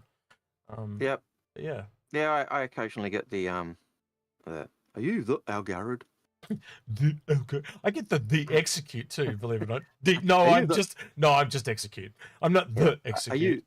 Are you the Algared from Inforunners? Yeah, that's me. Why do you hang your head in shame? Hey, wait, what did you hang your head in shame there for? It's not shame. What's wrong with it? It's it's weird. It is a weird. It's feeling. damn weird. It's damn weird. But I find it worse when if I go into the org and say, oh, you're the Algared from Inforunners, and one of the others says, oh yeah, he's famous. They do that, and it's a pain in the ass. And they like to tease us. I think some of the guys do like to tease us. So yes, they do. So yeah. Okay, but we give as good as we get, though, so that's fine. True, because we're Aussies, and I think that's part of it. We like to tease, and Aussies only ever bag each other out when they like each other. So absolutely. So yeah. All right. So Can's second question was, that was his first question. Sorry. So his second question was, if you bought a steel, I'd actually fly to Taz to slap you. There we go. It's not a question, a statement. Oh, free visit though. It's almost worth it. All right. So if I buy a steel, he's going to fly to Taz and slap you. Awesome. See what you did there. That's almost worth buying a steel for. Yeah. And who said you had to keep it? Just buy. Hell, I'll buy it and then I'll melt it after he's visited. Yeah, we found a loophole, Algared. Woohoo! Yep. Great to see you visiting, Kat. Yeah. Awesome. Yeah. Okay. Got a dog kennel outside. You can stay in. Yeah. Yeah. Second last question. Fat Gus. So we would need starfighters. The Ares and other heavy fighters will have much more utility. Could a loaded Liberator also double as a cargo escort? Yes. But then you've got to look at it, the number, because you're having a ship that's just used for transportation, and I know you can say it's only got 2 people, but by the same token, can't you just say, you had 2 fighters, because it's only a tiny and 2 smalls. Mm-hmm. So realistically, you're looking at 2 fighters. Can't you take the 2 people from the fighters and the 2 people on the Liberator and just put 4 people in a much bigger ship? Or put 4 people in fighters that are sitting on... Well, you tell me, Algared. I'll put it back to you this. Pick your best 2 small fighters that you can possibly think of that are single seat. Yep. So let's say F8 Lightning, for argument's sake. Yep. Or would you rather a Perseus? Because that's what I just extrapolated, right? Yeah. 4 people in a Perseus or 2 people off a Liberator. Or 4 people in... And actually, isn't the F8 Lightning... look, I wouldn't take a Liberator at all. That's what I'm take the saying. Fighters, and I'd have them attached to the spindles at bare minimum. Yeah, okay, I'm losing cargo space, but well, then you get 4. You get 4 fighters instead of 2, don't you? Yeah. So yes, you could. And that also, going the other way, explains our whole problem with the fucking Liberator, because you've got to carry vehicles that you don't need for that particular situation. They need a variant. They need a variant of the Liberator that just carries 5 fucking ships. Look, the thing we've said constantly from the beginning of a Liberator, it's not an escort carrier. It is not a carrier in any stretch of the imagination of its usual usage. It is a ferry. It's a transport ship. It's used for taking stuff from one area to another. It's a ship that will need the escorts, not a ship that's going to carry escorts, if that makes sense. Yeah. So, yeah, it's more of it's as Badger says, a shipping ship, because it's basically just designed to move ships between A to B. It's like someone goes, I want someone to move my ship from here to here because I can't be bothered doing it myself because I don't have a ship like that, and it'll take me 5 trips to get them all across. You know, that's the type of thing. And it really is that. Or I can take one ship across, but then I've got to get someone to take me back. And to be honest with you, if a lot of people don't own it in that system, I fully see some kind of NPC spawning, and that's the ship that spawns, and it just takes your ship over. And I could see that, and I could even see, the way they're talking about cargo, where you can put bigger vehicles into those larger crates. Ships will be able to be crated and put into those crates. And remember, they talked about that being something the D's and E's, certainly the D's and E's would be able to do where you could actually put ships into crates and have them carted across to systems and stuff. So I don't know about you, Algared, but I would be far more tantalized to see a Liberator turn up and go, ooh, free ships. Where if it's just cargo crates on a hole going by, yep, out of sight, out of mind. Yeah, unless I sit there and scan it, I'm possibly going to let it go. And then it's going to be that choice of I see just a cargo ship with half a dozen crates on it in distance, or I see a Liberator. Which one's going to be the easier target for me to go for? Hull's likely going to have escorts. This thing's likely, not going to may have ships on it that's using as escorts. That means I know how many's there. Yeah. And they're external on the ship. I can just shoot them off the deck. Ship, so yeah. So it comes down to all those issues. So which is going to be the one of least resistance, and I think the Liberator in the long run would be the one with least resistance. Look, I'm going to be really surprised if we don't see like a Liberator variant. I think it's such a missed opportunity if they don't do it. And I think the Liberator in its current form is too small. I think if it wants to be a carrier, it needs to have crew quarters for the crew of ships and vehicles it's carrying. Yeah, and maybe that's what that medium carrier, or we know we've got the Kraken and we've got the Liberator, whatever is in the middle might be the sweet spot. We'll have to wait and see. I'd still love to see the RSI, and I've forgotten the name of it. They're light carrier, they're medium carrier. Pegasus? The Pegasus. Yeah. I just went blank. But I'd love to see the Pegasus. That'll be in eventually, but it's not player purchasable, but it is player earnable in game. Earnable. Yeah. It is certainly a ship that at one point did disappear out of the lore. So it was actually removed for a while, and it's actually has been said to be brought back. I think Paul was saying that. I'd have to confirm that. So Sangray was saying, well, the capital carrier is the Kraken. Yeah, absolutely. But there is a big difference in crew. There's a 10-player crew requirement, not counting the people for the ships for the Kraken, and go the other way. The Liberator's only got 2. So quite honestly, 6 is in the middle there somewhere. So that's probably what the medium one's going to be. And then if you do that whole value thing, like 2 crew on a Liberator plus 2-3 ships, put it against the Kraken, 10 people plus 8. Well, you can literally have 3 Liberators, and it carries it's debatable, right? Because you've got 4 small pads on a Kraken and 2 medium, right? So that's 6, plus right? 2 internals. Yeah. Okay, I'm going devil's advocate here, right? So just try and stick with me, right? So let's go for 6, right? Okay. Right. And I'm trying to keep them as in loading and unloading. I'm trying to put it on part, right? Yep. But that's 2 medium, but then it's 3 separate ships. You can see the pros and cons pretty quickly. Yeah. 100%. I was basically making the point that when you do the price value, the closest you get is 3, and that makes the 3 Liberators. It's come almost full circle again. It's the right ship for the right job. Who knew? Oh, wow. Shock horror. But yeah, like 3 Liberators is more than a cost of a Liberator, of a Kraken. Yeah. This all balances out, So it balances out. So yeah, it's... That's why every ship's got its own little niche. So yeah. Yep. And again, that's probably why the medium... we've often said this. They tend to sell ships from almost worst to best. They sell the most expensive one first, then the cheapest, and then the ones in the middle. And that's because, the big pocket people just want the best, so they'll buy that first. And then, the cheapest, which is usually the worst one, but then the most flexible one is right in the middle. And that's probably what's going to happen. Again, if you look at that whole Kraken Liberator scenario, if you've got one smack bang in the middle, it can kind of scale down and scale up, So if you can only afford to buy one, you buy the middle one, because you're going to be able to do most of the stuff. So, yeah. Yep.